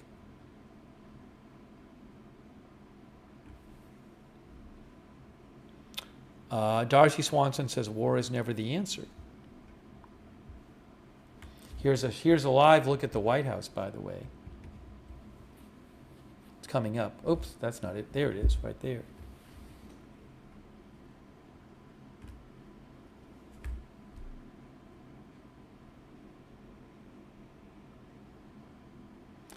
Let's see here. Our viewer, Mozzie Oak, thinks it's going to take 24 hours to have total air control, and then by day 3, Revolutionary Guard won't have any more missile launch capability. In 2 weeks, all the targets will be eliminated.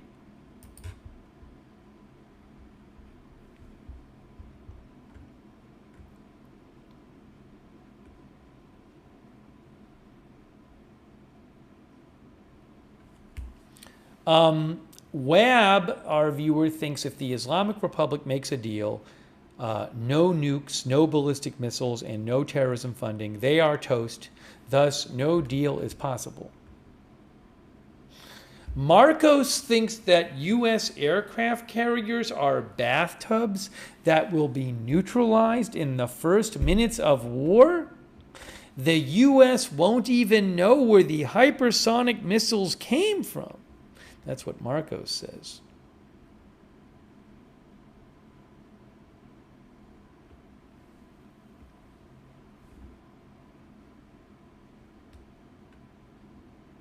Jason Wieshaupt says attack won't happen until after February 24th.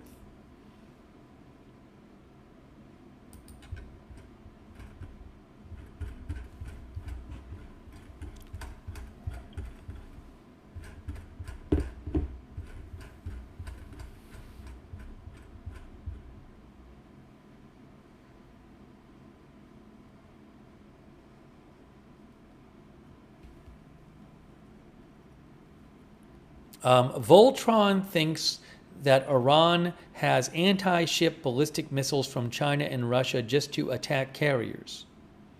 Voltron thinks there's no defense against ballistic hypersonic missiles. Chief Hung-like says no amount of bombs is going to change Khamenei's mind. C-SPAN Rules says Iran crossed Trump's red line of killing the protesters. Did they really think an attack wouldn't happen? Husband Unit says it's cute the USA thinks they can stop ballistic missiles. We all saw how that worked so well in Israel.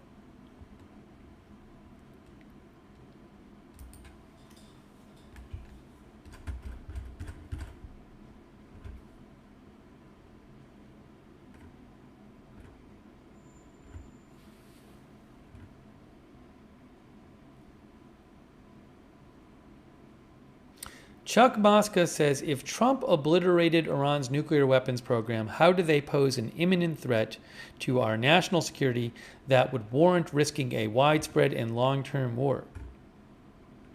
That's what Chuck Mosca said.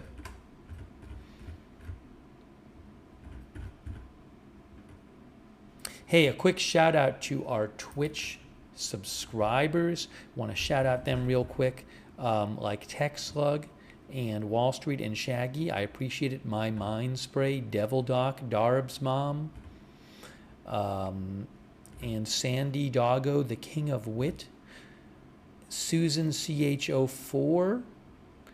Thanks for subscribing. All of our subscribers over there on Twitch, thank you. The Sugaro as well.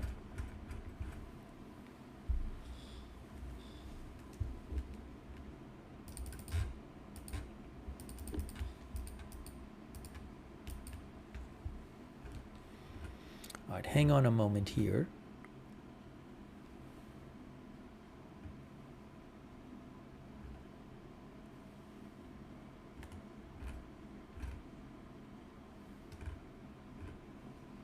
I'm always checking if there's like new updates.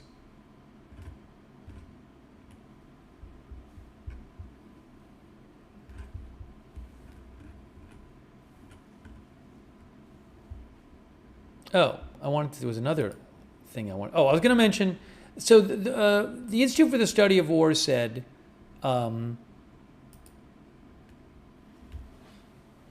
they said they have these daily updates they do Iran. I don't know if it's every day, but they do these updates frequently about the Iran situation. You can find them at understandingwar.org. Understandingwar.org. And you can see it says here, an unspecified advisor to U.S. President Trump told Axios today that Trump is frustrated with the insufficient progress made towards an agreement with Iran. We, Critical Threats ISW, continue to assess that both sides' negotiating red lines make reaching an agreement unlikely unless the position of either side changes. The Iranian regime has not indicated it is willing to commit to U.S. demands of zero enrichment, limiting its ballistic missile program, or ceasing support for its proxies and partners in the region. The Trump advisor told Axios there is a 90% of U.S. military action in the next few weeks. Other unspecified sources described a joint U.S.-Israeli campaign that would be massive, weeks-long, and existential for the regime. Two Israeli officials told Axios that Israel is preparing for a military conflict to possibly take place within days. The U.S. has moved a large number of assets into the region, including the upcoming arrival of the USS Gerald R. Ford Carrier Strike Group. Also, some Iranians continue to hold anti-regime protests, despite the Iranian regime's brutal crackdown on the recent wave of protests, which emphasizes the deep public frustration and disillusionment with the regime for its refusal to address the people's grievances. I'm going to post a link to this update. You can go see their updates at understandingwar.org.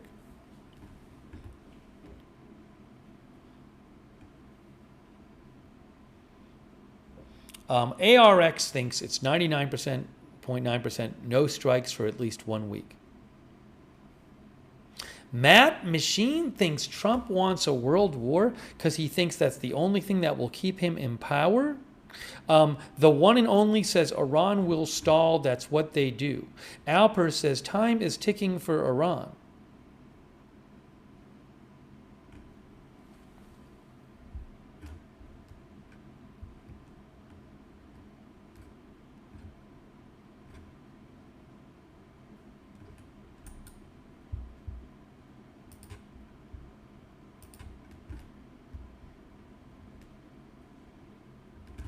Hang on a moment here.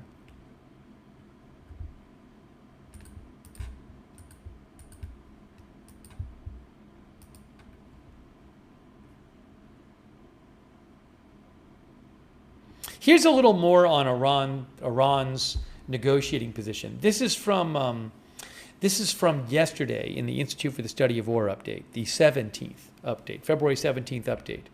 They say Iranian Supreme Leader Khamenei rejected the U.S. demands for Iran to halt uranium enrichment and limit its ballistic missile program in a speech yesterday. That was a speech on the same day that there was talks between the U.S. and Iran in Geneva. The Supreme Leader said Iran has a right to have a nuclear industry, which is a reference to Iran's nuclear program and uranium enrichment capabilities. He described Iran's possession of deterrent weapons, almost certainly in reference to their ballistic missiles, as essential and obligatory, and claimed the issue has nothing to do with the U.S. Iranian officials at all levels have echoed the Supreme Leader's position on these issues in recent days.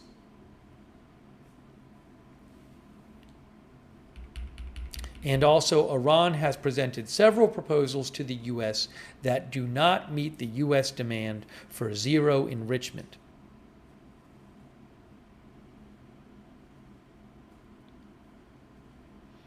They have reportedly suggested in negotiations Iran could agree to temporarily halt enrichment for up to 3 years or establish a regional enrichment facility on Iranian soil to provide low-enriched uranium to regional countries. Temporarily halting enrichment would enable them to continue enriching uranium in the future. Also, Iran seeks significant economic relief in return for the limited nuclear concessions it is offering to make.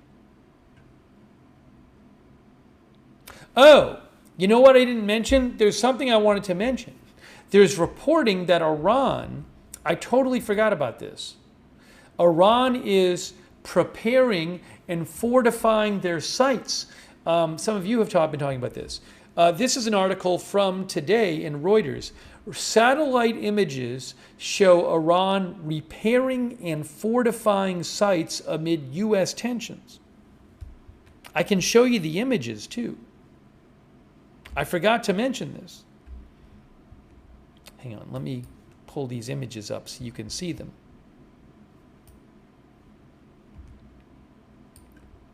I had forgotten about that. One of our viewers was complaining that the U.S. is taking too long in letting Iran prepare.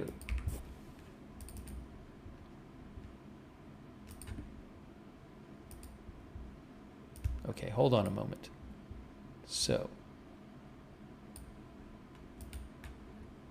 I found this interesting.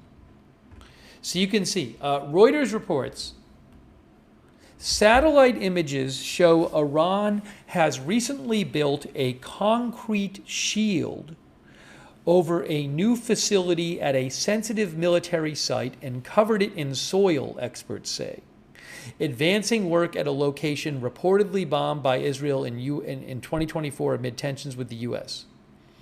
Images show also that Iran has buried tunnel entrances at a nuclear site bombed by the U.S. last year. Iran has fortified tunnel entrances at another nuclear site and has repaired missile bases struck in the conflict last year. They offer a glimpse of Iranian activities at some of the sites at the center of tensions with Israel and the U.S. as Washington seeks to negotiate a deal with Tehran on its nuclear program while threatening military action if talks fail. Okay, so there's pictures here. So let's see. For example, this one is, where's Parchin? Talks about Parchin. Isfahan. Where is the...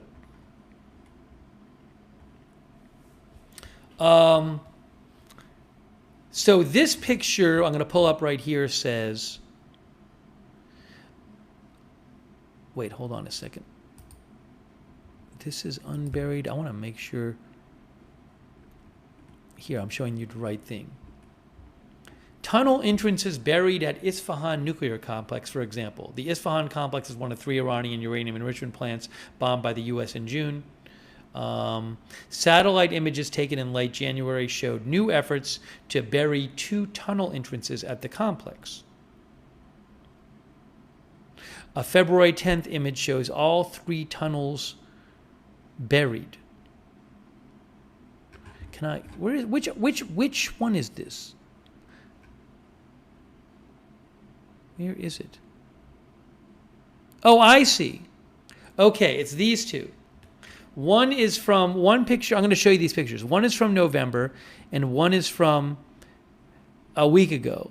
And you supposedly can see tunnel entrances buried. All right, so let's see if we can figure this out.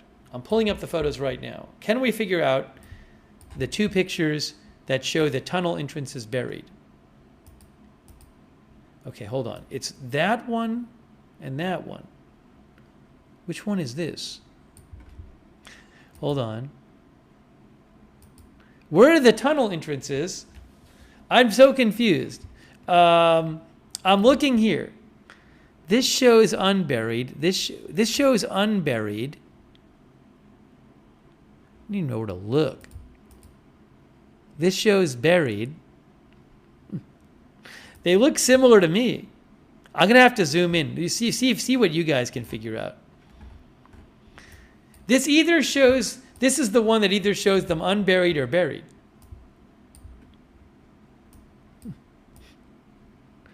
I don't think it's the big hole. I'm sorry I'm not doing a better job with this one. Bottom of the mountain along the left? Like over here? The other problem is I can't tell which is the before and which is the after. They look pretty similar to me.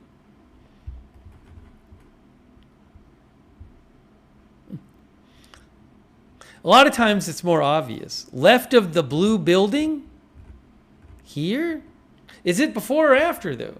It would really help to know which was before and which was after. Hold on. Unburied. Oh, I think I figured it out. Hold on. I got it. All right. Buried is at an angle. Okay, I think I figured that out. So this one would be the unburied, and then this is the buried. Okay, this is the one. This is the buried one. This is the buried one coming up here. So what's buried? Like here, are we talking? Is that it right there? The dirt? So is it the dirt? Hold on, hang on.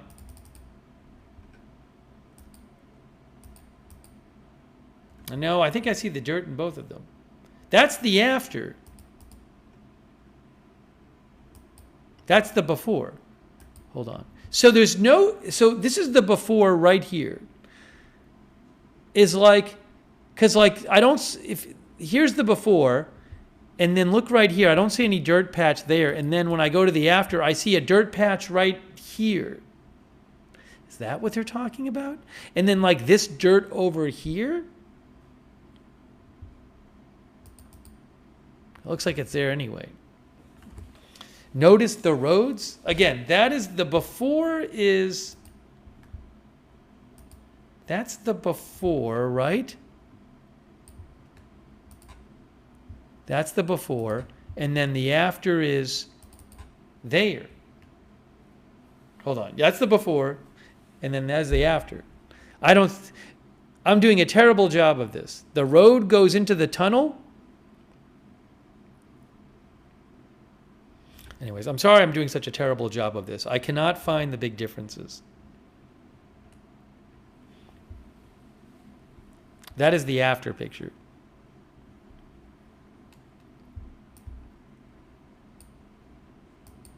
Because it says that's the after. And then the before is this one. The before was this one. Does it say? Again, the satellite images, satellite images showed tunnel entrances were buried with soil. That's what they show. Tunnel images buried with soil. So I guess in theory, this picture coming up is tunnel entrances buried with soil. You'll see it in a second. So maybe right there, maybe.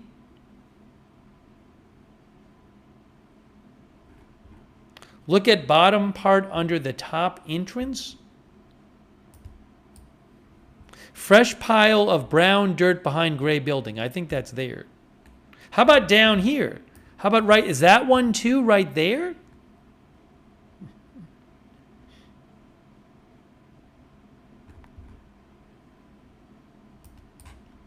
How about over here? How about there?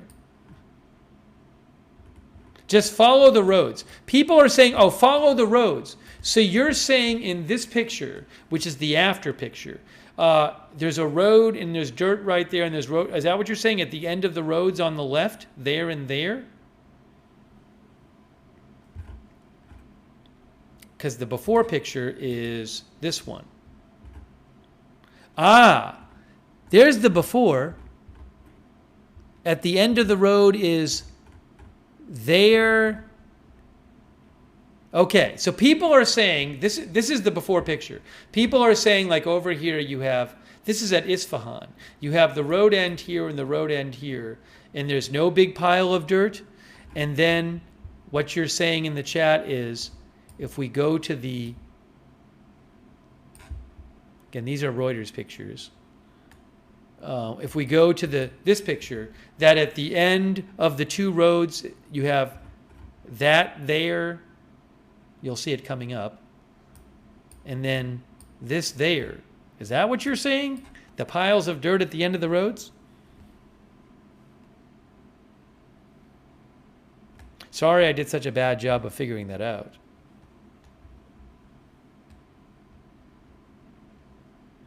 Anyways, a number of our viewers say yes. But the point is, again, Reuters says satellite images show Iran repairing and fortifying sites amid U.S. tension. John says fresh soil at the end of the roads.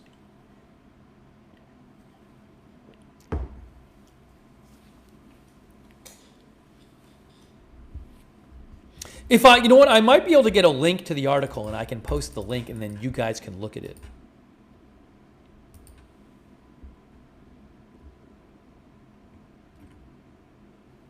The article, oh yes, I don't have the rights to all the photos, but hold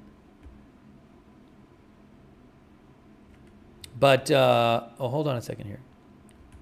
I'm going to post a link to the article which has more photos in it, and you can look at all the. I'm posting the link right now. I just posted the link.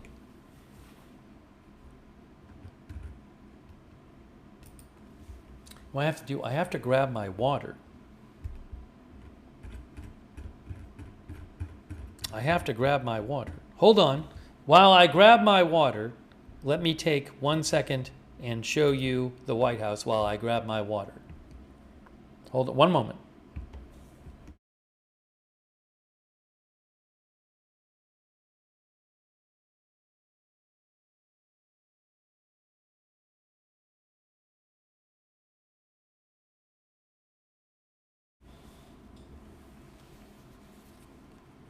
Okay, now, we haven't talked about any other stories. I feel like we've only scratched the surface on this Iran story, but we've been talking about it for a while. We've been taking a bunch of comments. I sort of want to talk about I do want to talk about a bit about the, hold on a second here. Give me one moment. I want to talk about the avalanche. We haven't talked about the avalanche at all.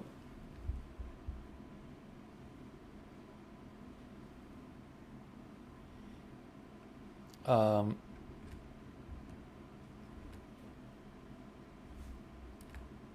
that was just a weird camera thing. The camera is adjusting.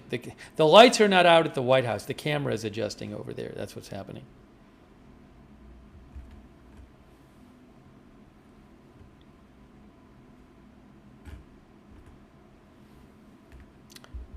Free Ride thinks nothing will happen.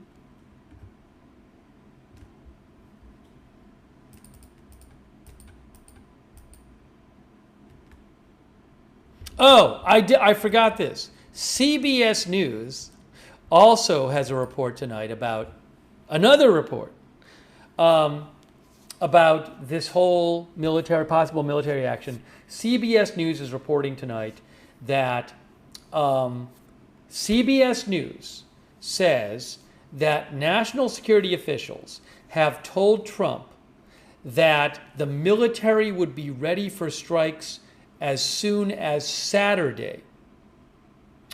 But the timeline for any action is likely to extend beyond this weekend. Also, they report Trump has not made a final decision about whether to strike.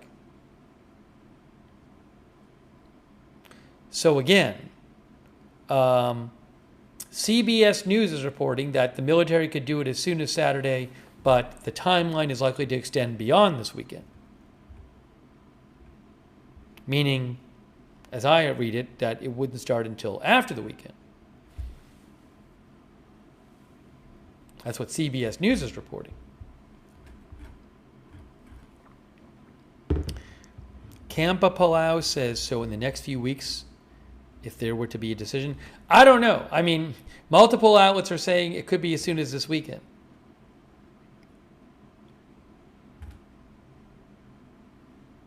Oh, thanks to sorry.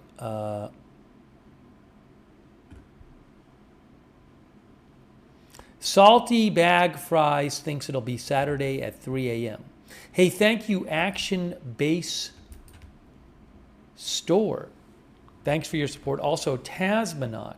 Tasmanaut thinks the Iranian bunkers were never destroyed. Thanks also, Corey Bethune. Thanks also, Duck Vision. Thank you, Duck Vision.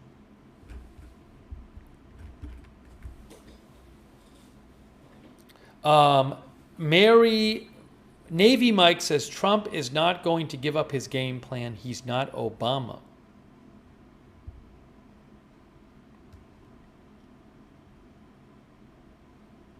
Yeah, we already talked about the pizza tracker. People keep asking about the pizza tracker. We mentioned it already. Just to be clear,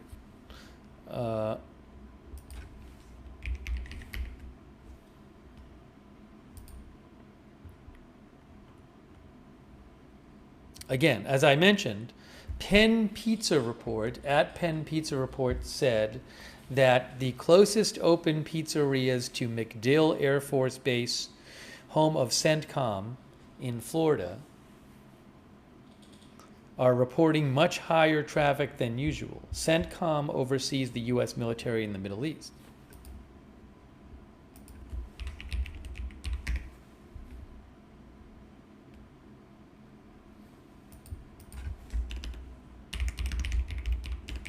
And they also said that several pizzerias nearby the Pentagon are reporting busier than usual traffic. That was 5 hours ago, that second report. So draw what conclusions you will from that.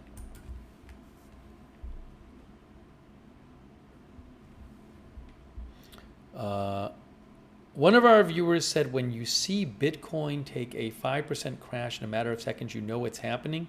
That's what Be Something said that. All right, let's talk about, hang on a moment here.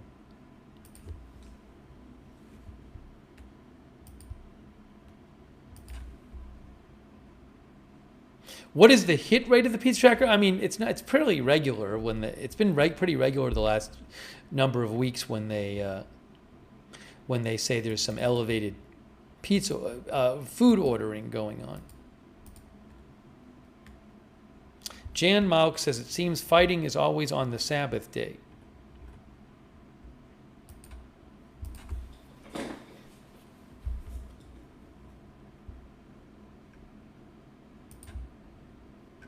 I was trying to just give you a sense of the different.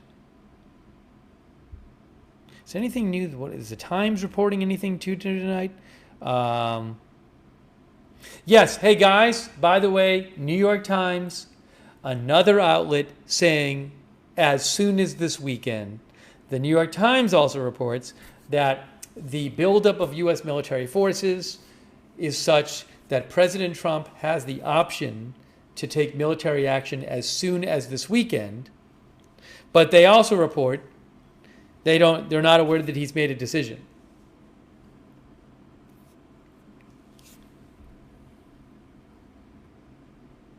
Also, the Times reports Israeli forces are making more preparations for a possible war.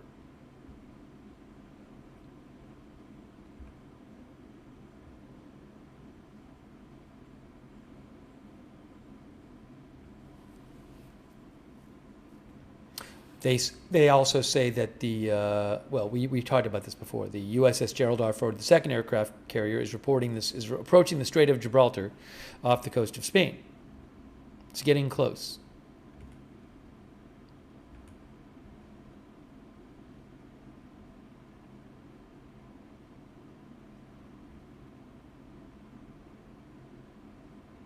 Also, they point out, the Times, as other outlets do, that dozens of additional fighter jets have been going to the Middle East from the U.S. Towards the Middle East from the U.S. in recent days.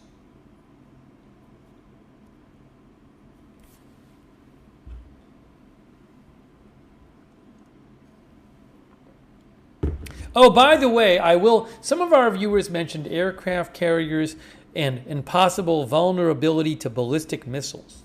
The Times said that an official told them that the aircraft carriers have their own air defense systems, which include other like destroyers that accompany them, and they can shoot down missiles.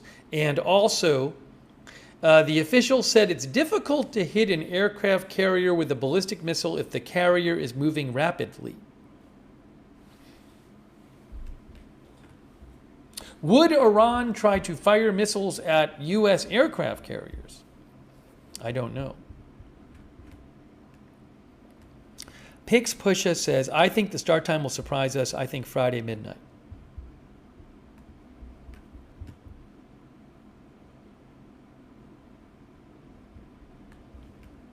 Hold on a second here. Thanks to his gross, and I appreciate it. All right, let's talk about. I want to talk about the avalanche. There was this terrible avalanche in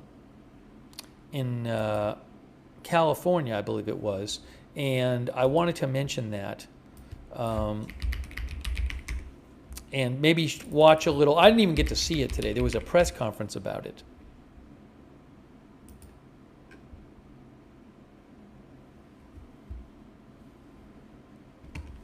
You can see here 8 skiers found dead as search continues after California avalanche. That's in the Washington Post.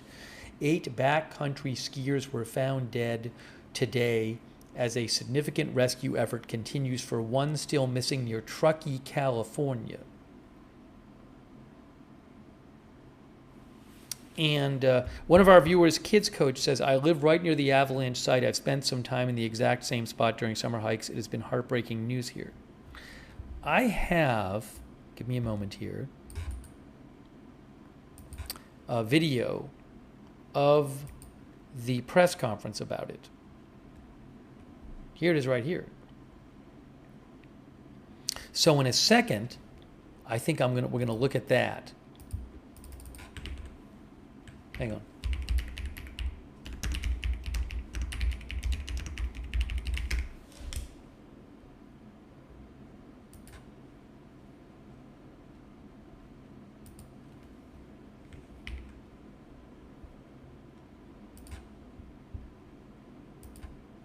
Hang on.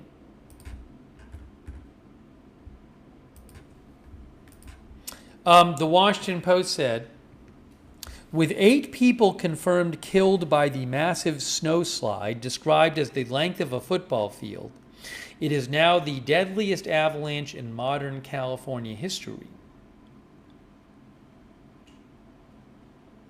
6 survivors from a 15-person group have been located.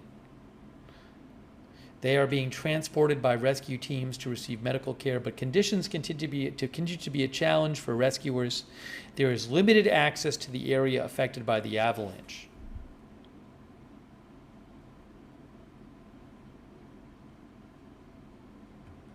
In a statement yesterday, Blackbird Mountain Guides, a touring company that organizes backcountry expeditions, said the ski group included 12 clients and 4 guides. The group was in the process of returning to the trailhead at the conclusion of a 3-day trip when the incident occurred. The West is being hit by a barrage of powerful storms with snow forecast to continue around Truckee, California through Thursday night, and total snowfall reaching several feet across Sierra Nevada in coming days. Winter storm and avalanche warnings were in effect for Truckee on Tuesday, with snow amounts of up to 4 feet and wind gusts up to 100 miles an hour, the Post says. Oh, actually, I probably can show you the avalanche warning red. This avalanche warning red. This was an avalanche warning the day of the avalanche for the area. The avalanche warning read, rapidly accumulating snowfall Weak layers in the existing snowpack and gale force winds that blow and drift snow have created dangerous avalanche conditions in the mountains. Read the avalanche warning. Natural avalanches are likely, and human-triggered avalanches large enough to bury or injure people are very likely.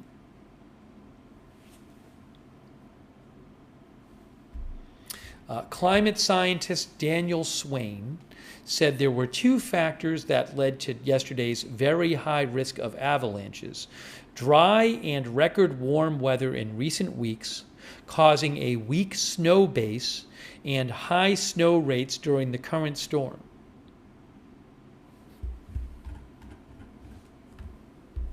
Now, Rose, our viewer, thinks they should have canceled. I am not an expert on this issue, on this whole field, so I'm not going to express an opinion on that, but I do want to show you at least some of the press conference in a moment.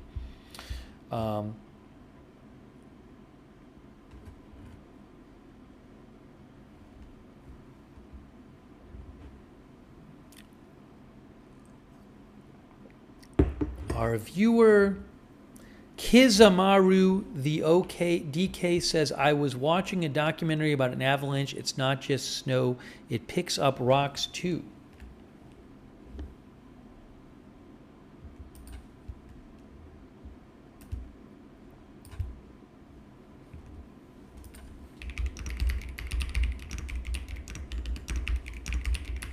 Just to show you where this is, by the way. In the area of Truckee, California.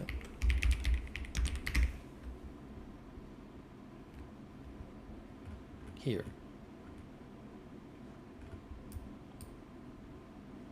It's northeastern California. See, it says Truckee there. There's Truckee, near South Lake Tahoe. So it's we're talking about northeastern, not too far from Reno, northeastern California.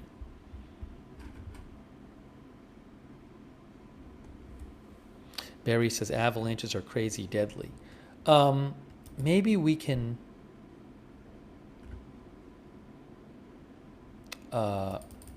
show you some of that press conference. I'd like to do that.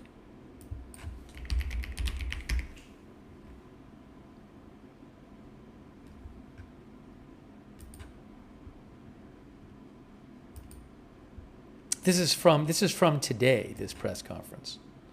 So let's take a look at this. Earlier today,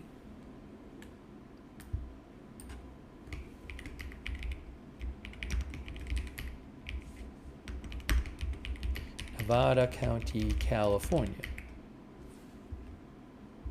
Oh, I think it's Nevada City. I believe that's where it happened. Give me one moment.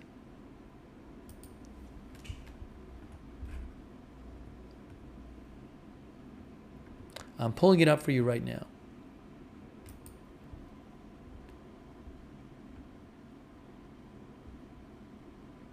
In Nevada City, California.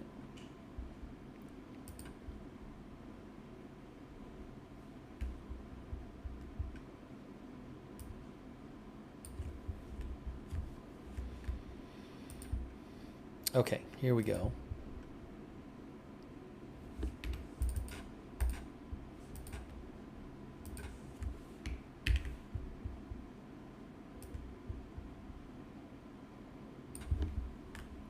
Oops.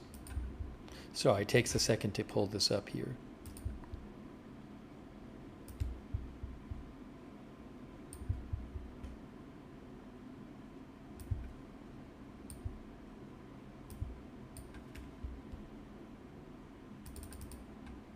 Okay, so there is, you'll see it in a second. I'm going to hit play on this in a second. And I probably should put another headline up because we're talking about this for the moment. And This is 8 dead in California avalanche and 1 missing.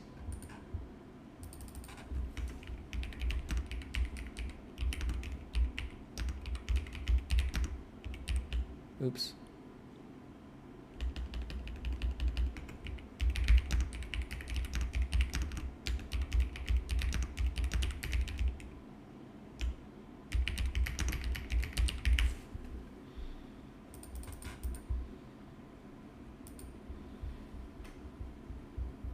And it was a group, again, it was 12. Hang on 1 second here. It was eight skiers were dead. It's a group of, I believe, 12 clients and 4 guides.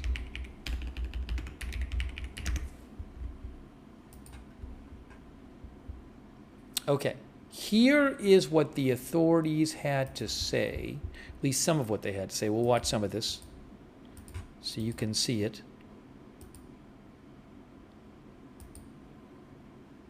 If you missed it and you're just joining the stream, we've been talking about Iran the whole stream.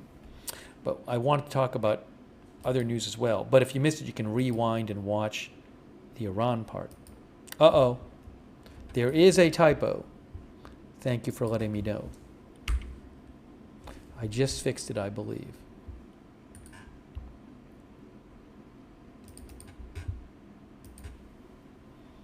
Okay, here is the press conference. Hopefully this works, and I'll try to get the audio right if the audio is not working well. It should be okay. Well, let's see.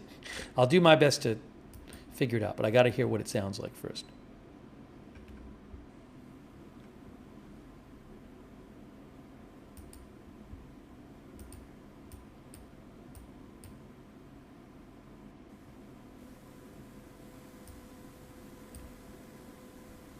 Now we can't. Now I have the audio on. So. Good morning, everyone. My name is Ashley Quadros. I'm a public information officer for the Nevada County Sheriff's Office. Thank you all for showing up today. We're going to get started in just a minute. Before we do, we will have 4 guest speakers this morning. We understand you may have several questions, but we kindly ask that you wait for all guest speakers to share an update before we begin the Q&A session. Our first guest speaker will be Sheriff Shannon Moon with the Nevada County Sheriff's Office. Shannon spelled with 2 A's. Our second guest speaker will be Sheriff Wayne Wu, Placer County Sheriff's Office. We also have Cal OES Law Branch Chief Don O'Keefe present, as well as Chris Fotia from Tahoe Forest as well. I'll ask them, each speaker, if you could spell your last name before you give your statement. And with that, we'll start with Sheriff Shannon Moon. Thank you so much, and thank you for being here today. This has been one of the, clearly with the weather event, but one of the major cases that my agency has been a part of in the last several years. Again, my name is Shannon Moon, SHANNANMOON. And I am the Sheriff of Nevada County. It's important to know this is an ongoing incident, and some facts do change. So this is the information that we have at the time. A clear example of that is just as we were going through our investigation last night, knowing some of the numbers have changed on who we've been looking for. So at 11:30 yesterday on February 17th, our dispatch center, we have a regional dispatch center here in Nevada County, received a 911 call reporting of the avalanche in the Castle Peak area of Nevada County. Castle Peak is north of Interstate 80, right there at the Donner Summit, heading into Truckee. It's a very remote, rugged area on the north side of the highway there. It is not a groomed area or a ski resort area. This is a backcountry area, rugged terrain, where we have a lot of recreationists in the summer hiking, and in the winter, clearly the over snow skiing and such. It's very close to the Pacific Crest Trail, and it is in the Tahoe National Forest. It was initially reported that 16 individuals were on a guided trip by Blackbird Mountain Guides out of Truckee. There were 4 guides and initially reported as 12 guests. This information was later updated after we got on scene. We were working with Blackbird Mountain Guides the entire time. They provided us with their manifest for their trip. Initially, that trip had 12 clients signed up for that trip. Once we got on scene, we were told and confirmed that only 11 went on that trip. One person, last minute, decided to back out of that trip. So this was a part of a 3-day trip from Blackbird Mountain Guides to the Frog Lake Huts, which is right in that area of Castle Peak. They have been, and yesterday was their 3rd day that they were returning, coming out of the backcountry, coming back to the trailhead when the avalanche occurred. The Sheriff's Office, along with Truckee Fire, immediately started coordinating a response to get into the area, and we requested mutual aid from both our friends to the east, the Placer County Sheriff's Office, and the Tahoe Nordic Search and Rescue Team. We also requested assistance from our friends farther to the east in the state of Nevada, the Washoe County Sheriff's Office and the Washoe County Search and Rescue Team. That was all coordinated through our mutual aid system in California, which is the California Office of Emergency Services. Highly skilled rescue teams departed yesterday from both our Boreal Mountain Ski Resort, which is on the south side of the highway right there at the trailhead, and at the Tahoe Donner Alder Creek Adventure Center, which is in Tahoe Donner. So we had 2 different teams deploying, roughly 50 skilled folks deploying into the scene, both from the south side and from the north side, trying to come in to this area. Extreme weather conditions, I would say, is an understatement. Lots of snow, gale force winds, winds making it impossible to see. So it was very much a slow and steady pace, going with snowcats, skiers, going up into the area, which is still considered a very high danger for avalanche. So our tracked mobile equipment, getting them to the scene on Highway 80, which was closed, lots of snow on the roadway. Took us a while to get our equipment into the location before we could deploy into the backcountry. And then once we decided to put the teams out there, again, with lots of safety plans, I can't stress that enough, making sure that our responders and our volunteers and our staff were safe in getting to the location, knowing that we had 6 survivors based on the information that we were getting on communication through the iPhone SOS, that we could have conversations with them.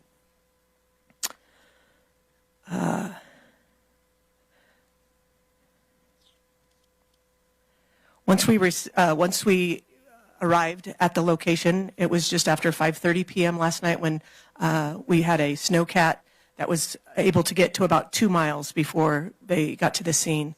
And so from the 2 miles in, they skied in, because again, the tracked machinery that, and the potential for another avalanche. So they skied in from there. They were able to locate the 6 survivors. They were sheltered. They had some equipment with them trying to not only stay warm, but they had medical issues as well. They had themselves already started, looking for their teammates and their clients that were missing in the avalanche. They were able to locate 3 decedents at the time when they were waiting for us to get there to help rescue them. Once at 5:30, once our team got there, again, extreme conditions. The 2 of the 6 were not mobile. They could not walk because of the injuries they sustained during the avalanche. And we were able to safely get them the 2 miles from that location to the snowcat. And 4 others were able to get to the snowcat themselves. So all 6 were rescued off of the mountain. The information I have at the time at this time is that of the 6, 1 was a Blackbird Mountain guide, and 5 survivors were clients on that tour.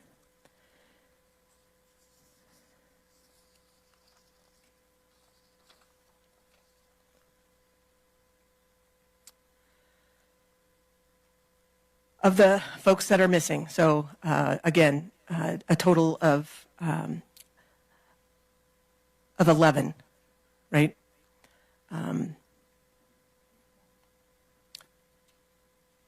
9 women and 6 men total. Of the 15 that were on this guided trip, they were 9 women and 6 men. We were able to rescue 1 man and 5 women. So the survivors, ranging in ages from 30 to 55 years of age. 8 of the additional 9 additional skiers have been located deceased. We are still looking for 1 of the members at this time. Due to the ongoing challenges of the weather, the avalanche conditions, the effort remains ongoing, as well as our search for the remaining skier. But the weather is a factor. It's not a resource issue as we speak. It is a weather condition and safety condition for our response teams. Of the 2 that were injured, 1 individual was stabilized last night and released. 1 is still being treated at the hospital. I've been told both subjects are non-life-threatening injuries, so that's good to know.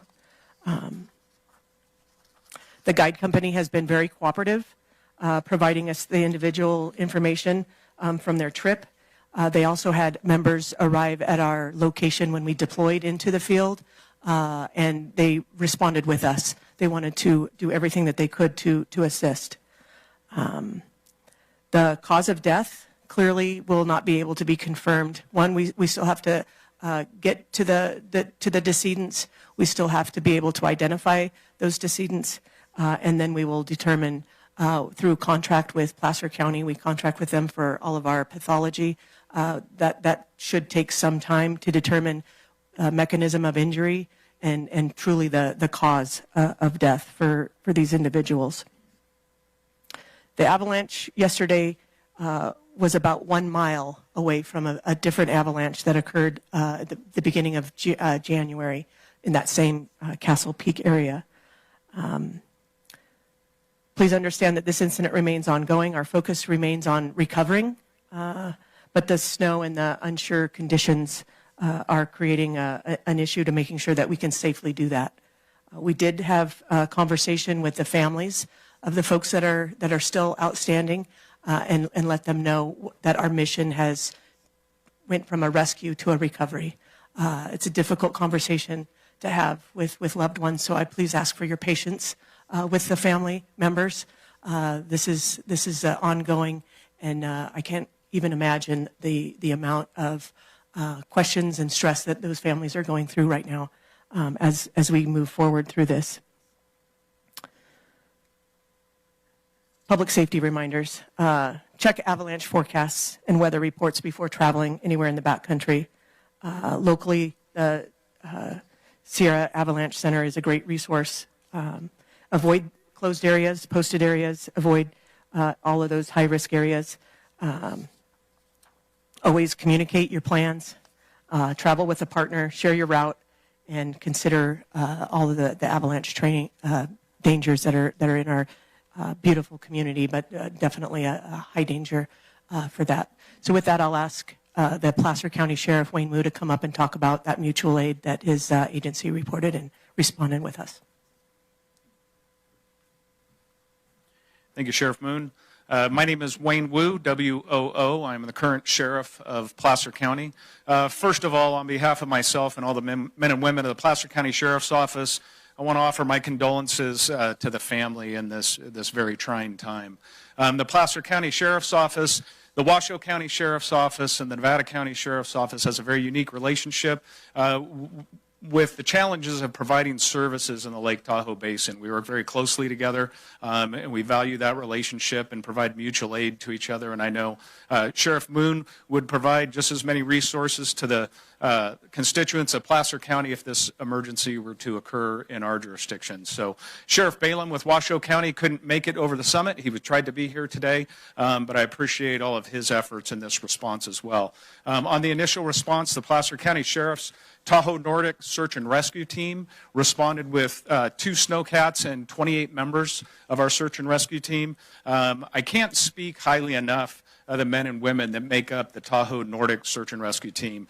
They are some of the highest rated, best, most well-trained, selfless servants that you'll find in the country right here in the Lake Tahoe Basin. These are true heroes that answer the call and selflessly serve and put themselves in harm's way when we call and there are other members of our community in need. This incident has specifically struck our organization and that team hard, as one of the 9 missing decedents is a spouse of one of our Tahoe Nordic Search and Rescue Team members. So as you can understand, this has not only been challenging for our community, it's been a challenging rescue, but it's also been challenging emotionally for our team and our organization. We are committed to being here until the end and making sure we make all these recoveries. As Sheriff Moon mentioned, the decedents will be transported to the Placer County morgue upon recovery and getting them off the mountain down at our Roseville facility. But in closing, I would like to add my request to members of the public during this time, and that is please avoid the Sierras during this current storm and in the upcoming days. Avoid mountain travel. It's treacherous. Avoid the backcountry. Please allow us to focus all of our resources on continuing to recover these bodies for the family and bring them home. Just yesterday, while we were responding to this incident, we got pulled off and had to pull resources for other rescues and overdue skiers. So please, over the next couple of days until this incident comes to a conclusion, please avoid the Sierras. And with that, I will introduce California Office of Emergency Services Chief Don O'Keefe. Thank you. Thank you, Sheriff. My name is Don O'Keefe, and it's spelled O''K EEFE. I'm the Chief of Law Enforcement for the Governor's Office of Emergency Services, also serve as a statewide law enforcement mutual aid coordinator. First of all, on behalf of Governor Newsom and Director Tina Curry, I just want to offer our condolences as well to the families. I do want to, before I talk a little bit about the outside mutual aid, I want to echo what Sheriff Wu was talking about, the incredible search and rescue people that do this on a daily basis. The vast majority of these individuals are volunteers. They, a lot of time, buy their own equipment, they train on their own time, and they put a big investment into it. So we really big shout out to our volunteers statewide. Yesterday, around 11:30, the California State Warning Center received a call from a private Beacon, one of the companies, that there was an emergency. We were able to track it to an area in remote Nevada County. We reached out to the Nevada County Sheriff's Office. They had already gotten word of this incident. My staff responded, and our job in this type of situation, like any mutual aid, is we're there to support the incident commander. Our job is to get the resources that incident commander needs to safely and successfully complete that mission. So during this time period, one of my personnel was communicating with one of the guides for over a 4-hour period, giving information back to the Nevada Sheriff's Office and, coordinating what rescues could be permitted.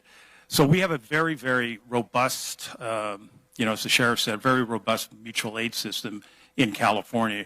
It usually starts surrounding counties, cities help themselves.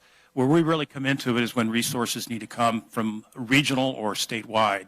And in this case, the request for specialized equipment. Now, you're talking about a winter situation where you have to have rescuers that, searchers, rescuers that have the right equipment. They can stay out overnight if needed be in this environment. So we reached out statewide as far away as Ventura and Los Angeles County for certain specific type of resources that the sheriff was needing.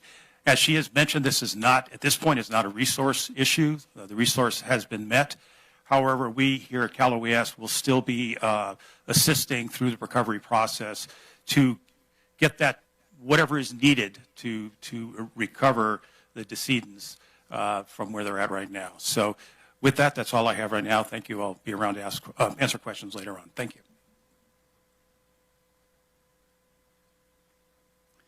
Hi, my name is Chris Vitrier. Last name is spelled F as in Frank, E-U, T as in Tom, R-I-E-R. I'm the forest supervisor of the Tahoe National Forest. The Sierra Avalanche Center is hosted on the Truckee Ranger District of the Tahoe National Forest. I was able to speak with one of the professional forecasters there as they were on their way to the field to get some more field data for the regional forecasting job they have, which is over five forests and 2 state region. I too want to extend my condolences to the families who are dealing with lost family members, and a sincere thank you as well to the courageous search and rescue folks who responded quickly and under dangerous conditions. I'd point you to the Sierra Avalanche Center's website for the best information on this avalanche. What we do understand is that it was about a football field in length. It resulted when a persistent weak layer had a large load of snow over the top of it. That persistent weak layer is still there and has reloaded with another 3 feet of snow, so the hazard remains high. And happy to answer any further questions that I can. Thank you. So with that, we'll open up public questions on a first come basis. I see your hand there. Before though, with that, if we could keep in mind again the decedents, please. We won't be sharing any information on the decedents out of respect for the family.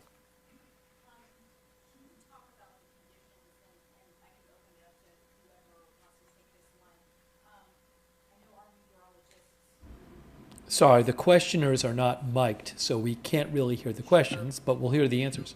Oh, hold on, they have the, here we go. Mobilized. Here we go. I'm sure that, everyone from Caltrans to CHP had realized that this was going to be a major storm system. In situations like this, is there a cautionary message that you would like to convey to the community, knowing that a storm like this was coming in and that the avalanche danger was going to be high going forward? How can we prevent disasters like this from happening? Yeah, thank you for the question. Yeah, lots of forecast on this storm. Those are the decisions that the guide company clearly had made.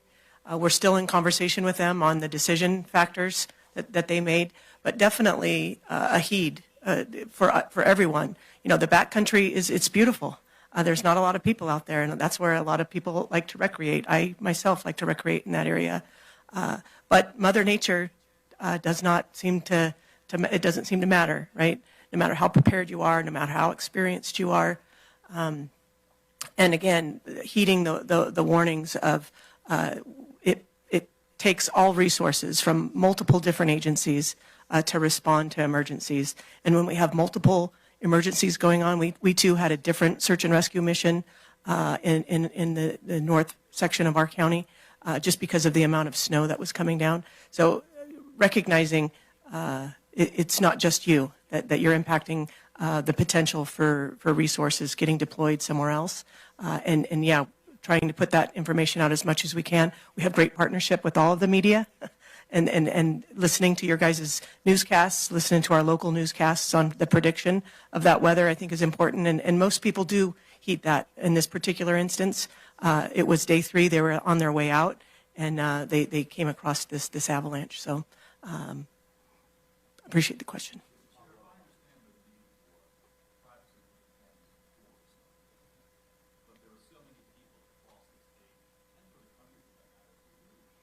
giving their condolences. My question is, can you give us even just whether they,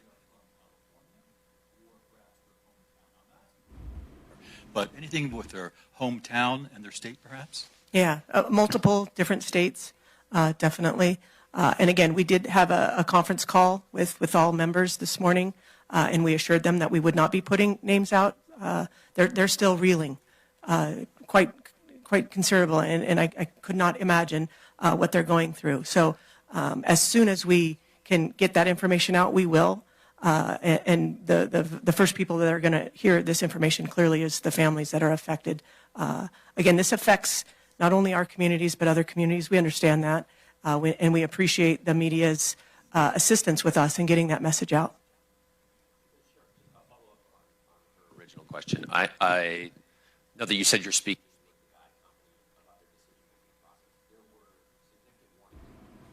Sorry, they're having some issues with hearing the questioners. At least for us hearing the questioners. They can hear, but...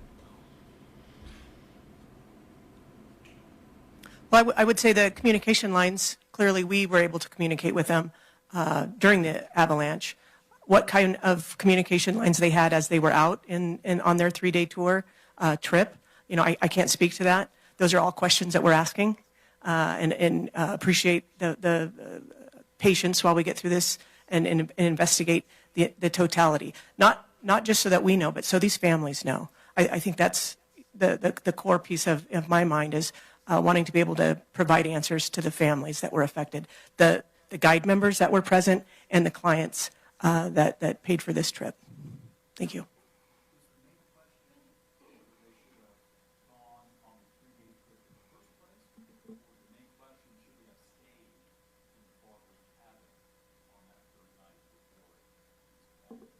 Again, I don't think either of them could be considered main. They're both great questions.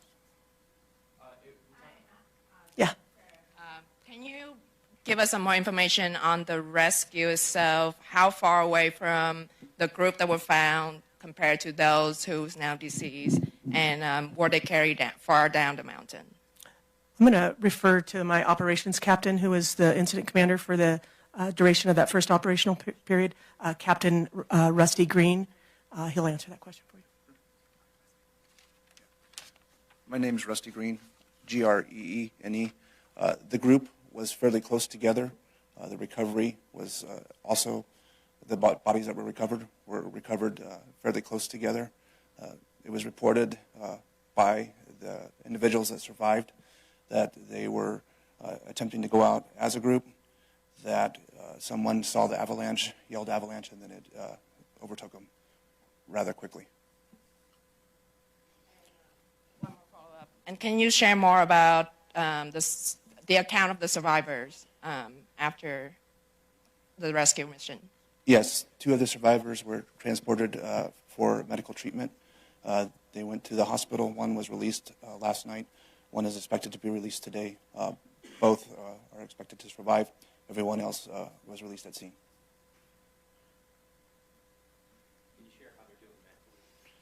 That I cannot. I can only imagine. I think you can too.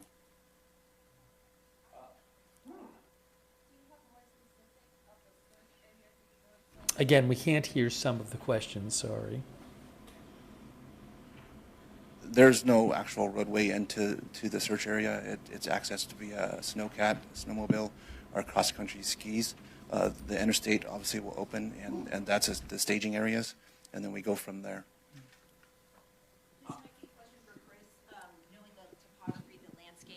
Exact location of things. Can you describe exactly where that football field size avalanche field is located, say, in proximity to Castle Peak proper and then the Frog Lake cabins? And are you able to kind of pinpoint it, or has that not been officially mapped and triangulated at this moment?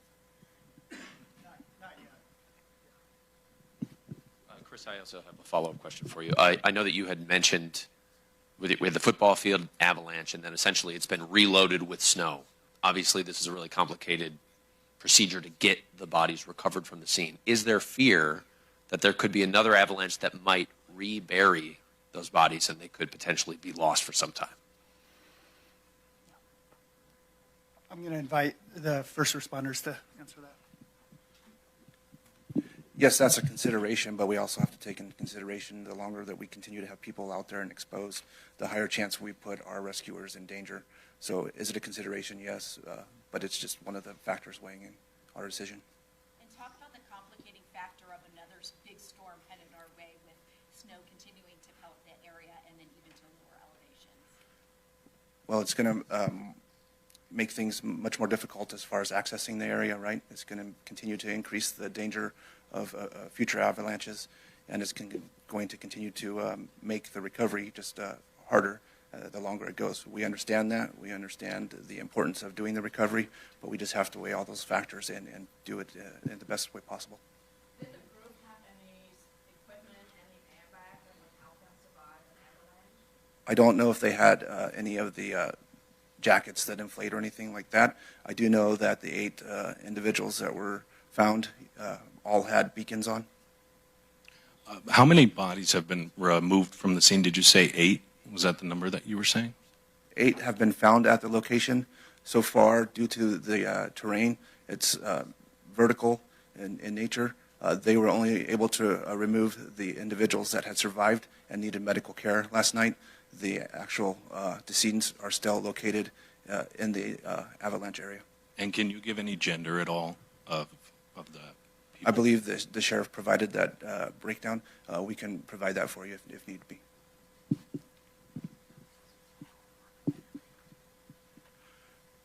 Where the decedents are placed, we did our best to put them in an area that we can recover. We have put avalanche poles there. We've done everything we can to make it so that, given the opportunity, we can get in and do a fast recovery. If the weather gives us that chance, but again, it's going to depend on how the weather goes for the next couple of days. Just a little more detail. So moving forward, what is your schedule? Are you actively trying to recover today, or is this going to be a matter of days or weeks ahead? Yes, we're actively going to do the recovery as soon as we can. We currently still have approximately 20 resources assigned to this incident. We have an incident command post still set up. We have individuals looking at the weather and trying to get an opportunity to get in there. And a big storm coming in tonight, right? Correct. Sheriff Moon, I don't know if you could elaborate on this a little bit further. A moment ago, you had talked about how this wasn't a resource issue. This wasn't an issue of your crew members being unsafe per se because they are highly skilled and they know what they're doing. But to a degree, does it put our search and rescue teams in danger when outdoor enthusiasts make the decision to go out in storm systems like the one that we knew was in the forecast? Yeah, absolutely. And that's part of that planning briefing that they do before they deploy, in recognizing we have to reach people before we can help rescue people. And, those decisions are made on scene by the folks that are going to be getting deployed, and making sure that they have the right equipment, the right training, and the confidence that they can reach the folks. Last night, I commend them for knowing that they had 6 people that had survived and they wanted to get there as soon as they could. And they took some risks, clearly. I would say they were through information. And today, looking at it, the risk is still as high. With the mission moving to a recovery, we want to really make sure that our first responders are safe and have all of the confidence that they can get there. And that was the conversation that we had this morning with the families. And again, I can't stress it enough. The search and rescue volunteers, they sign up for this. They are not compensated. We had several staff members from the Sheriff's Office, both my office, the Placer County Sheriff's Office, working in concert with them. Again, making sure that we're safe and that our plans are in place. We have good communication. They came up with the plan of how far they were going to get the tracked vehicles, and knowing that they can get all the ways to them just based on what the conditions were, and making sure that they were able to safely get out of there. It was a full day of work for them, and those are the questions that we're asking today, and looking at the weather, looking at the forecast, and really just making sure that we're going to do this as safe as possible, with knowing that we have a great resource coming from all agencies. Yesterday, I was inundated with texts and words of encouragement from all sheriffs across the state saying, if you need us, we'll be there. Again, our mutual aid system is designed for the agencies to put in the requests through Cal OES, and then Cal OES finds us those resources, and they've been great at doing that. But again, we could have all the resources we want, but if it's not safe to get to that location, we really have to make sure that we're making great decisions on this side. We know that group left the Frog Lake huts. Were they the only people at the huts? Are there anyone still there who maybe decided to wait out the storm? You know, that information I'm sure is getting through their statements, but I don't have information for you for that. But we will ask those questions. Okay. And then also, Sheriff, you mentioned that one of the deceased is a spouse of a member of your search and rescue team. What is the impact on the team knowing this is such a personal connection? Yeah, I think everybody has circled around to provide their love and condolences for this family, but I think it's also motivated the team of their purpose and to go out there and rescue those that were still alive and now recover, you know, those decedents that are still out there. And so, you know, while it's been an emotional impact and we're all trying to support the family, we still have a job to do. And we will be here side by side with Sheriff Moon and the families until we get every last decedent off the mountain. And then also for you, Sheriff, and really for anyone, it's not uncommon for avalanche fatalities to happen. This is a very high number, a number that I don't believe we've seen for decades. Have any of you seen a rescue operation, or particularly a deadly operation of this scale in the past, or was this something that was new even for your standards? Yeah, I'll turn it over to Sheriff Moon in a second because I know she just had another fatality that within the last 12 months in that Castle Peak area. But, you know, the Placer County Sheriff's Office has dealt with a severe avalanche tragedy, and the avalanche at Alpine Meadows, which I believe we had 7 fatalities. That was extremely taxing on our organization and the community at the time. So to see this tragic incident unfold and potentially have that many losses of life, you know, it's horrible to see, and I think that's why we're all so committed to seeing this through until the end. It's unfortunately, we're kind of at the will of Mother Nature at this point, and going to have to wait for hopefully a decent break in the weather and make sure we get every last soul off that mountain. I'll leave it to the Nevada County Sheriff's Office operations to decide and weigh in on that.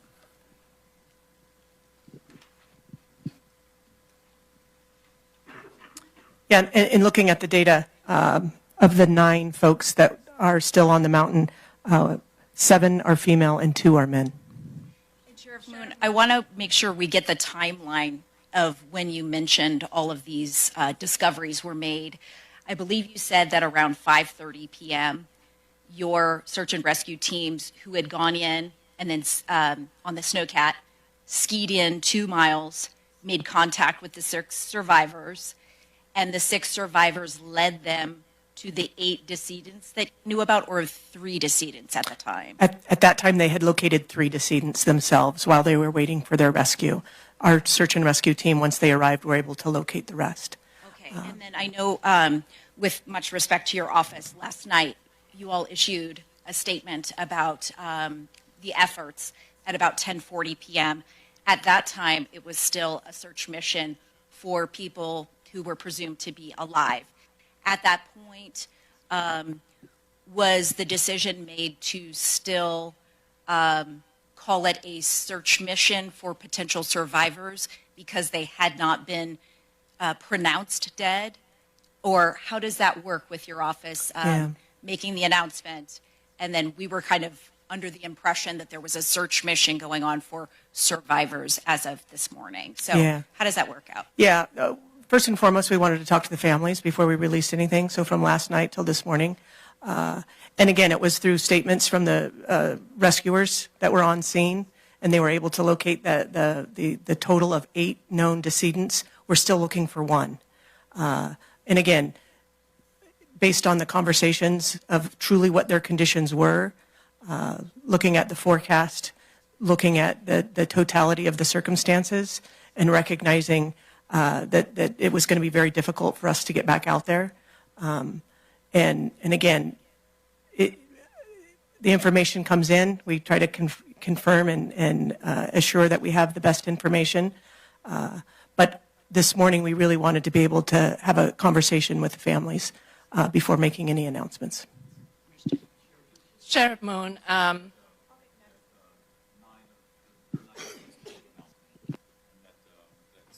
female, 2 are men. And so 3 of that group are guides. Can you tell me the gender of the guides who have been deceased? Yeah, we are not releasing that right now. So just the numbers of who we're looking for as far as gender. Yeah. Sheriff Moon, can you help clarify? Were 4 guys on the trip. You say 1 were a survivor. Does that mean the other 3 died? As presumed correctly. Specify of the surviving guide, if the surviving guide was a man or a woman? Was the surviving guide was a male. The 1 man was a guide, and then 5 women that were. Correct. Correct. Thank you. Sir. Could you provide more information on the 1 person that is still unaccounted for? Was it a man? Was it a woman? Is there any chance they could potentially still be alive, or at this point, are they potentially presumed dead?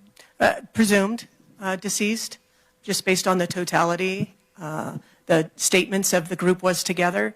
And again, the conditions, I wasn't on the scene with them last night, but I've seen some of the documentation, pretty horrific. They were able to locate 8, and then the snowcat was ready to go. So everybody got loaded up and brought down the mountain. Again, took several hours to get from the snowcat back down to the trailhead, where we met with some ambulances from Truckee Fire to get the injured to the hospital. And the other folks got some quick statements. But again, this is an ongoing investigation, and we're going to be getting a lot more of those detailed statements as the days move forward. So just to clarify, did that mean that would be 9 people that would have died in this incident? Correct.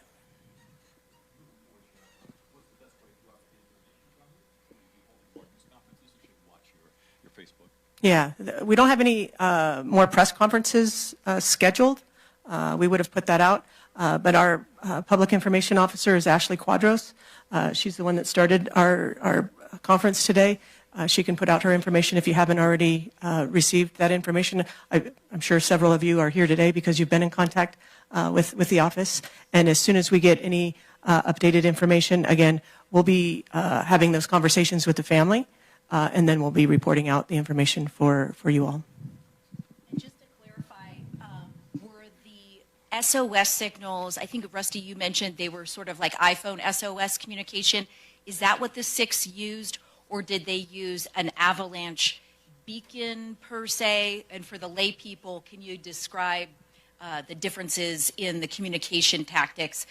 What's more effective, the iPhone SOS or a beacon device that somebody would buy from an REI or something like that? Right. We received information from both. So both of those came through. As far as the technology, I don't know if Don or Rusty has more on the actual beacon devices. Yeah, if you want to. Yeah, the communication that we were with, I believe, was one of the guides. It was through text. He was texting as we were going back and forth. So it is safe to say for people who do this kind of outdoors recreating that sometimes the technology can be as good as just using your iPhone and texting back and forth, or would you recommend that anybody who does chance going out in the backcountry? I really am not in a position to recommend anything on it, but I think these devices are very readily available, and I think if you're going to be in the backcountry, it'd probably be wise to have one of those. Is there anybody up there who was part of the rescue mission yesterday, and would they be able to tell us a little bit more about what they see out there and what they hear out there? Yeah, based on the conditions at the scene up there, there is no rescuers or first responders in the area. They all came off the mountain late last night with the 6 that we rescued. Oh, I mean up there, right here, in the press conference. Gotcha. No, these were all incident commanders from our location here. A lot of the incident commanders that were there last night went back up today so that they could be there. Again, looking at the conditions, looking at the forecast, looking at how much snow did come down, talking with the Sierra Avalanche Center to see truly it still is a very high, they list it as a very high danger. And making those decisions going forward is going to be based off of safety to the responders. Is there a command post that will be set up going forward until the remaining 9 people are recovered? Yeah, we started last night at the Boreal Ski Resort parking lot. I believe we've moved to the Truckee substation. Yeah, our Truckee substation is right on Donner Pass Road, where we have the sheriff's office station. So it's in downtown Truckee. Not about the actual investigation. I know you directed us to the Sierra Avalanche Center. This was listed on the destructive force scale as a D2.5. I know a D2 is it could bury and kill a person. D3 could bury, destroy a house. What does a 2.5 mean exactly? Would you be able to answer that? So it's in between the two, effectively. It can cause loss of life. But it's not as big as a 3. Sorry, don't have any more information. Is it significantly powerful? Is it unusual? Or could you give us some broader context of how frequently we see an avalanche of this power? Unfortunately, while the Avalanche Center is hosted, I'm not an avalanche expert myself, so I'd be guessing. Thanks. We'll just take 1 or 2 more questions. And also, just to clarify, as we've talked about all the individuals involved in that, since there's been a lot of back and forth on guests versus guides, I just want to clarify the people genders again just one more time to mitigate any confusion. So we had 15 people total, 9 women and 6 men. Our survivors are 4 men and 2 women. And our at-large presumed deceased are 7 women and 2 men. And again, with that, we'll take 1 to 2 more questions.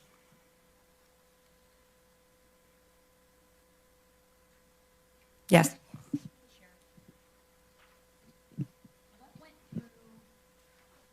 What went through your mind when you realized the totality of this tragedy? Definitely thinking of the folks that were out there. The 6 that we had contact with, wanting to do everything we could in our power to get to them. Also weighing in, making sure that our staff and our volunteers that, again, I've been a search and rescue coordinator through my career here at the Sheriff's Office. Incredible group of men and women that respond day and night to calls that we request them because of their expertise and their training and their commitment. They're folks that like to recreate, and to know that we have that resource. Also, in talking with our staff, making sure that we were safe last night. Horrific conditions, just whiteout conditions. It's a known area where we have a lot of missions, search and rescue missions. That Castle Peak, Peter Grubb Hut, Frog Lake Hut area. So we train in that area. So they knew the terrain. That doesn't make it easier for them when the snow conditions and the wind conditions. So what was going through my mind is hopefully they can get there to the 6 that were sheltering in place.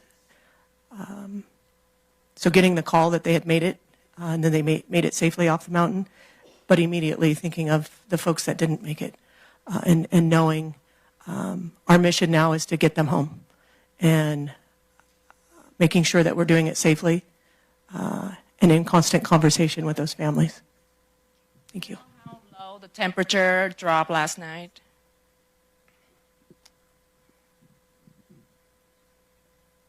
It had to be well below freezing. You know, clearly it was snowing most of the night up there. So in the high 20s, low 30s, cold conditions. Really appreciate it. All right, that will conclude our news conference for today. We will continue to keep everyone updated as we continue to, our search and rescue crew continues to help get all those folks off the mountain safely and back to their loved ones. The best way to follow us is to stay with our Facebook page. I know several of you are also on our media list, but Facebook, we will post all updates as they're available. Thank you all for coming. So, obviously a really terrible incident, and condolences to the families of those lost and thoughts with the survivors. And so again, 9 people are presumed dead. That's 9 of the 15 people in this backcountry skiing group. And I'm going to take some comments in a second. I really didn't know anything about backcountry skiing. Some of our viewers were talking about it in the chat. And just to mention this, a little background here. You can see here from Wikipedia, backcountry skiing is skiing. Ooh, hold on, you can't see this because something is here. You'll see it in a second. Right there, there it is. Backcountry skiing. It's skiing on unmarked or unpatrolled areas, either inside or outside a ski resort's boundaries. There's no ski patrol. And let's see here. As the sport does confront the individual practicing it with the dangers of natural, unprepared alpine terrain dangers like avalanches, it is generally recommended to carry standard safety equipment and to learn beforehand how to behave safely under such conditions. Backcountry is skiing in remote areas, not within ski area boundaries. Sounds to me like you basically go out to the wilderness to ski. Again, I've never done it. Creamer says it's skiing outside the actual resort property. You can also see backcountry and off-piste, however you pronounce that, skiing can be hazardous due to avalanches, exhaustion, weather, cliffs, rock falls, and tree wells, as well as the remote and isolated location of many of the best backcountry skiing spots. Many backcountry skiers carry avalanche transceivers, shovels, and probes to perform avalanche rescues. They also said that the recovery area was vertical. Also, they located 8 of the 9 missing. They located the 8 bodies, but they haven't been able, as of the press conference, they hadn't been able to recover the bodies. There's no roadway that goes into the search area. So it's quite remote. And also they said it was whiteout conditions. Kids coach says it's what us outdoor folks do in winter.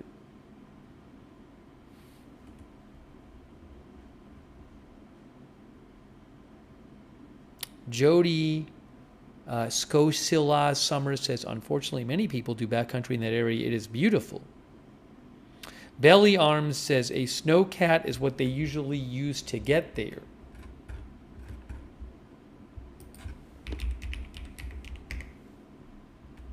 Here's snowcat on Wikipedia right here. I did also want to mention, one of our viewers said ignored weather warning. So here is what I have the warning here. From the website mentioned in that press conference was Sierra Avalanche Center. It's a government website, I believe, U.S. Forest Service. And what you can see is avalanche warning issued Tuesday at 5 a.m. I believe this incident was reported around 11:30 a.m. on Tuesday. So avalanche warning issued at 5 a.m. Tuesday. And what you can see here in the avalanche warning is it says high avalanche danger exists in the backcountry. Large avalanches are expected across backcountry terrain. High avalanche danger might continue through the day on Thursday, in effect from Tuesday 5 a.m. to Thursday 5 a.m.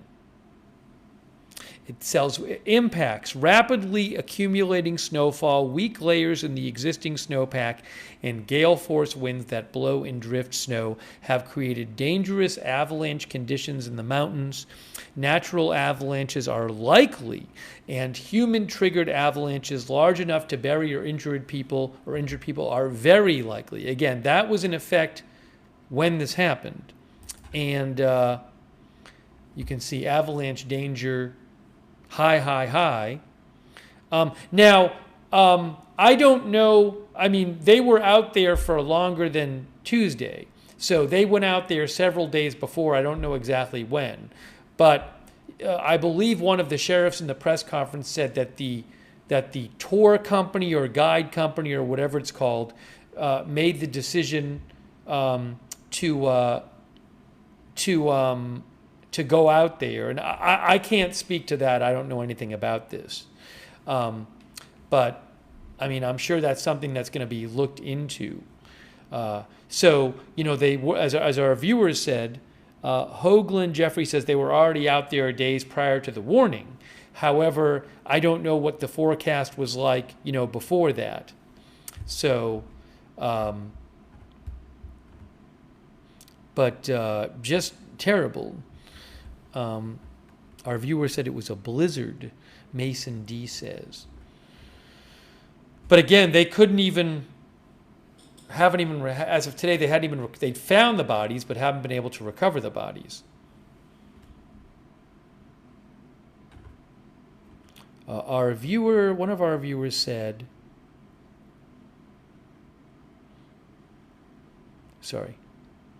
Cody Snyder said plenty of people will still go skiing tomorrow in the same area. I don't have an exact location on the map. I don't know how exact they got. They didn't give an exact location, but it's in the Frog Lake Castle Peak area. It says a large avalanche occurred yesterday in the Frog Lake Castle Peak area involving a group of backcountry travelers.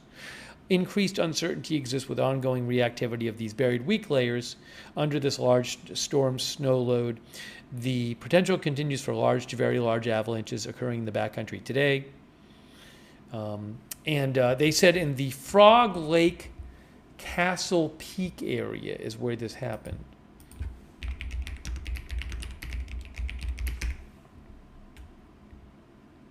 I can show you that, I think. But this, I really do not, this is not anything I know anything a lot about, or anything about, basically, this whole world of backcountry skiing.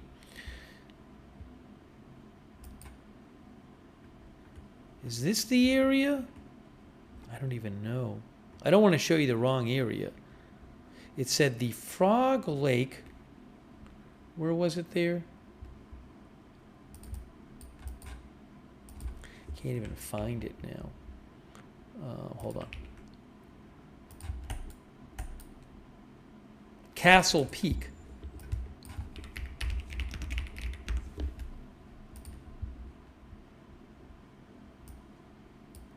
So I did find this. There's Frog Lake Castle Peak area. Yeah, it's this area here. Again, this is from Google Maps. I'll show you right now.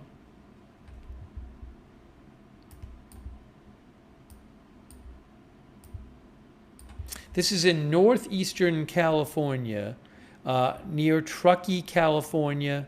And there's Castle Peak right there. I don't know where exactly they were, but again, it was said in the press conference that the area where they were recovering and searching was vertical.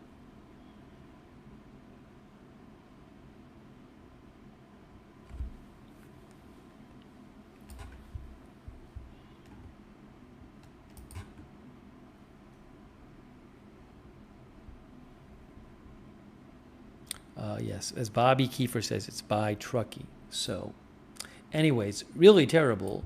And again, it sounds like a quite remote area that they were in terms of getting help out to them.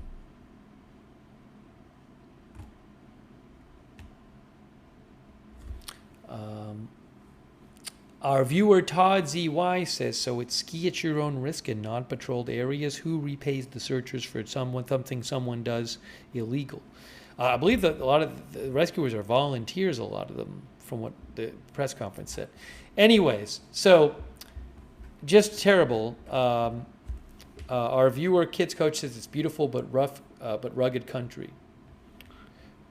Oh, the 3D mode, 2NU said the 3D mode for maps. So I didn't even try that. Again, I'm not sure exactly where this was, but that it's in the Castle Peak area. But if I do this, so there's Castle Peak right there.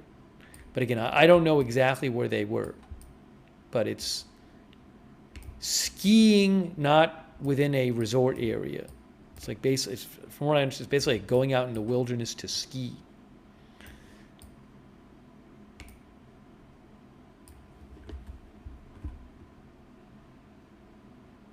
Yeah, Florida said the rescuers are all volunteers.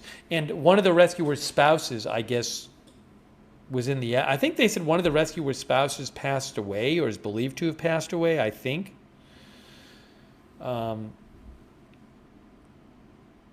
Anyways, terrible. So for people asking about Iran, we spent the first large part of the stream covering Iran. The title was Will U.S. attack Iran soon, plus other news or plus other stories. So I did want to talk about, by the way, our viewer Cody said that kind of skiing is popular in that area. Don't have to abide by the rules of a ski resort. I mean, of the 15 people that went out in this group, 9 are believed to have died. 9 of the 15. So anyways, with the Iran story, if you missed it, we covered that a lot in the whole first majority of this stream. So you can rewind and watch that.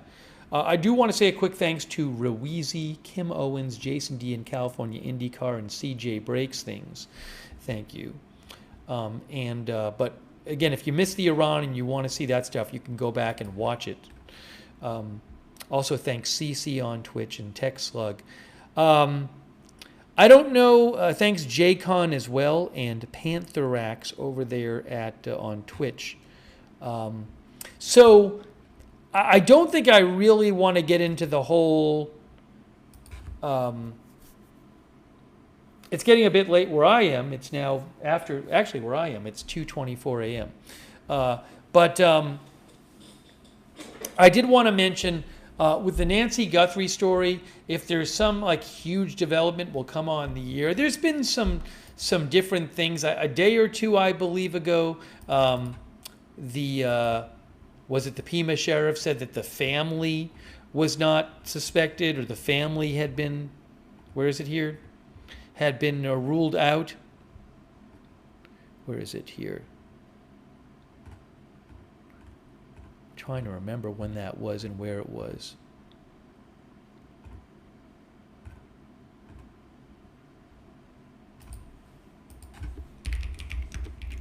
I thought I posted it. Now I can't find it. Yeah, the family was cleared as suspects, right? Didn't the sheriff say that?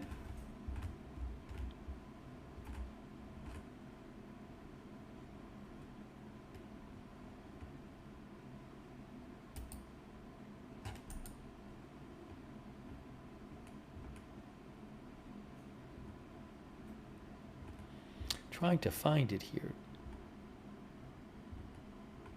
Now I can't find it.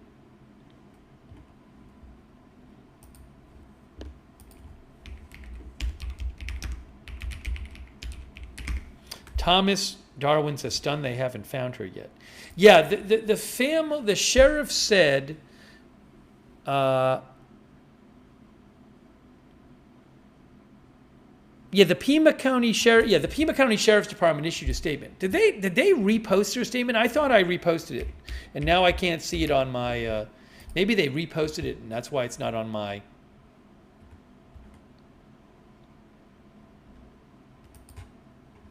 My timeline. It's right here. Yeah, right here. Here it is. In case you missed it, this is 2 days ago. To be clear, the Guthrie family, to include all siblings and spouses, has been cleared as possible suspects in this case. So there's been some updates here and there. I mean, but nothing in terms of. I'm not aware of any more SWAT activity that we know about. There was some reporting today about possible lie detector tests going on. Matt Finn of Fox said Sheriff Nanos tells me the polygraphs today are for new hires, but Brian Enton of News Nation had reported that there was polygraphs had been performed to clear people in the Nancy Guthrie case that were not today. So he said, I've learned polygraphs have been performed to clear people in the Nancy Guthrie case. That's what Brian had said. So, anyways, if there's huge developments on that, we'll certainly come on the air and do another stream on it. So I think we're going to start wrapping up this stream. But I do appreciate people joining. Again, if you missed the Iran stuff, we spent the whole large part of the stream and the first part of the stream covering that. There's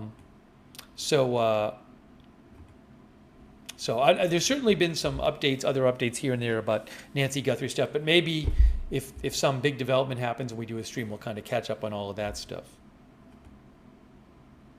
Michael Neal thinks she is no longer alive.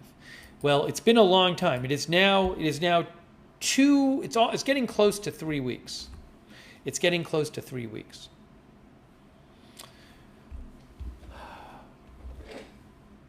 Paula Thompson says, have those people who were blaming the family given their apologies? All right, so I'm going to start wrapping up this stream. Anyways, I'll put back the original headline on, which I think said something like reports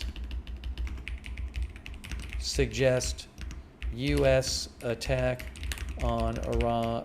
U.S. could attack Iran in coming days. I think that's what it was.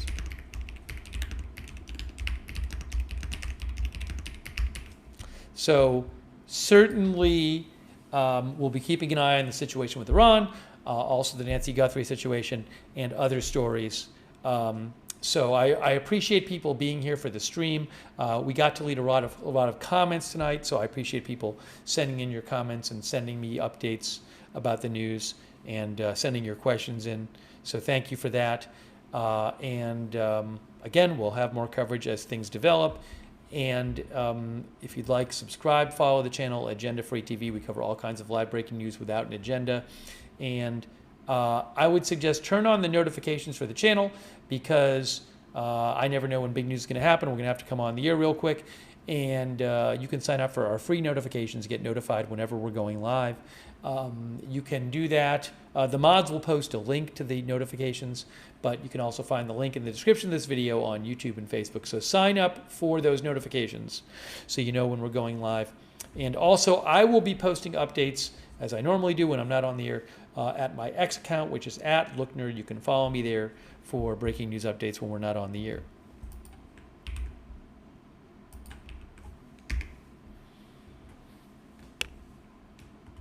And also a big thanks to our moderators who have been here. Really appreciate all of our moderators. Leslie Ladyhawk has been over there on YouTube. Thank you so much, Leslie Ladyhawk. Really appreciate it. BZ, thank you, BZ. We couldn't have our chat rooms without our moderators, so huge thanks. Our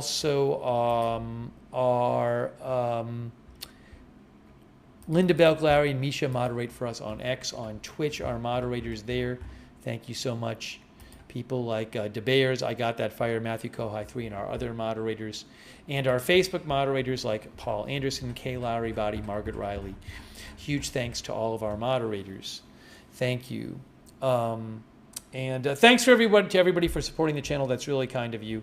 I really appreciate it. That's what allows the channel to exist, is your support. So thank you. Hopefully I thanked everybody.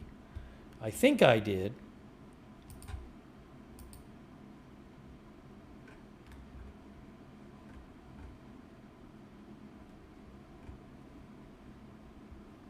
Did I thank his gross? I think I did. Hopefully I did. And hang on a moment here. Oh, I did want to mention also, hold on, that another good way to find out when we're going live is I always post on X when we're about to go live. X is still doing this thing. Are they still doing this thing on X where, yeah, for whatever reason, the live streams are not showing on the X timeline. It's very strange. I messaged them about that. Anyways, if you watch us on X and you want to see the stream, you got to click on this thing that says live here. But X is posting on the timeline. Whenever I go live, before I go live, I post on X saying that we're going live. So that's another good way to find out when we're going live, is add Agenda Free TV on X. I also post updates on the channel there. By the way, Wonder Twin said the sheriff cleared them, but not FBI about the family. That announcement came from the sheriff and not the FBI. I believe the FBI was asked about it. Maybe they deferred to the sheriff. I can't remember. But I'm not going to get into that right now, but thank you for mentioning it. That's in the Nancy Guthrie case. Oh, we do have a chat where you can chat with other viewers when we're not live, the Agenda Free TV Discord chat. It's free. Check it out. The Discord chat, a bunch of our viewers like doing that. It's the same link as the free notifications link. So if you want, check out the Discord chat. And big thanks to our Discord moderators for helping out over on Discord and modding the chat over there. And also, I do want to mention, for those who watch us on YouTube, I would suggest turning on the YouTube notifications. That's another good way to find out when we are live. If you want to turn on the YouTube notifications, what you need to do is you need to click on, you got to subscribe to the channel and then click on the bell and choose all notifications. I also want to thank our Facebook subscribers. Really appreciate it. People like LT, thank you LT for subscribing, and Sharon Klassen Goslin, Michael Clayton, thank you, Kay Lowry Body, Margaret Riley. Hold on a second here. Oh, I missed a couple, I think. Anthony Chalice and Kristen McConnell Gates, my bad. I'll have to reply to them. Anthony Chalice and Crystal McConnell Gates, thanks for the Facebook stars. And all of our other Facebook subscribers, very much appreciate your support. Also our Twitch subscribers like Sharkingly. Oh, hold on a second here. What's this here? I didn't even see this. What is this?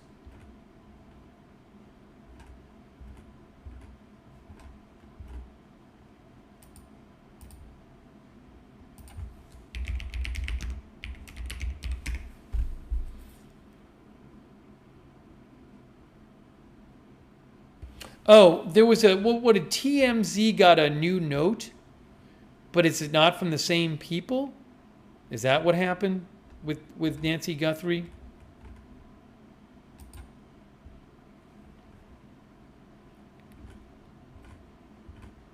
I'm looking here. Someone sent me a message about it.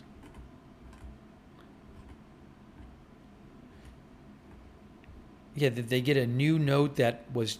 I saw a story that said it was a new note that was bizarre.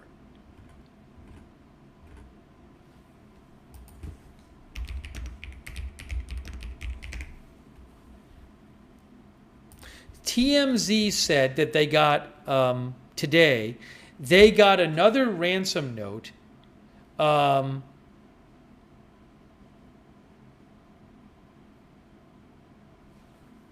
They said they got another ransom note, a highly sophisticated demand involving a cryptocurrency other than Bitcoin,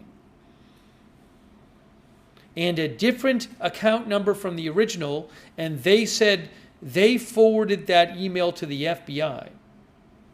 I haven't seen much discussion of that note, but it doesn't say that, they don't say, oh, it seems like the same person.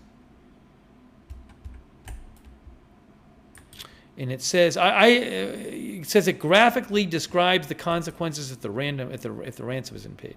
Mason D says it has terribly graphic consequences. Again, I haven't watched, maybe Harvey Levin was on TV talking about this. I haven't watched that though, so.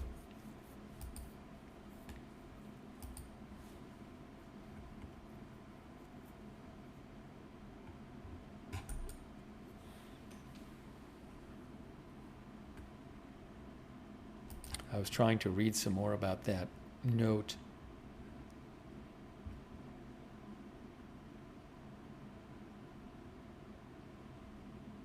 But again, I didn't hear TMZ say anything about them thinking that note is from the same person as the original two ransom notes.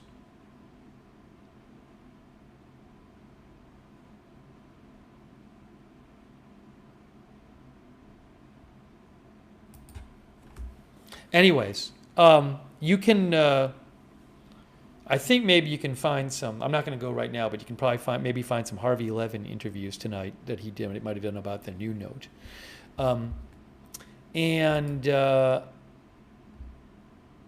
Sorry, thanks for mentioning that, Sharkingly. Or thanks for being a subscriber and for mentioning that. Thanks also, Canadian Teed and Vio. Gina Pina, thanks for subscribing. Matthew Kohai 3, Amelian, Pimpcat, CC on Twitch, Thrilladelm, Tuckfexus, Ma Florida, the King of Wit. Thank you for subscribing. Excuse me, Reef AU, My Mind Spray. Over on Twitch, and all of our other Twitch subscribers and our YouTube members. Sorry I didn't thank the YouTube members earlier.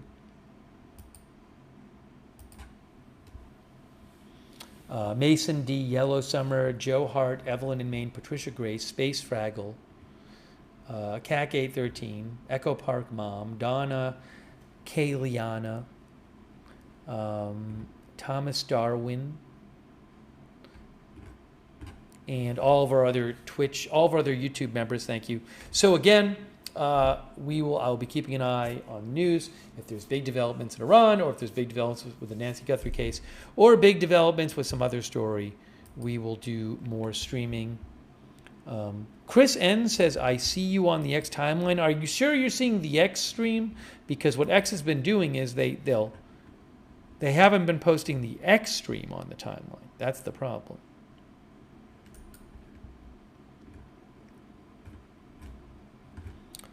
Thanks to Rockin' over there on YouTube for watching. Did I thank Evelyn in Maine? Thanks, Evelyn in Maine.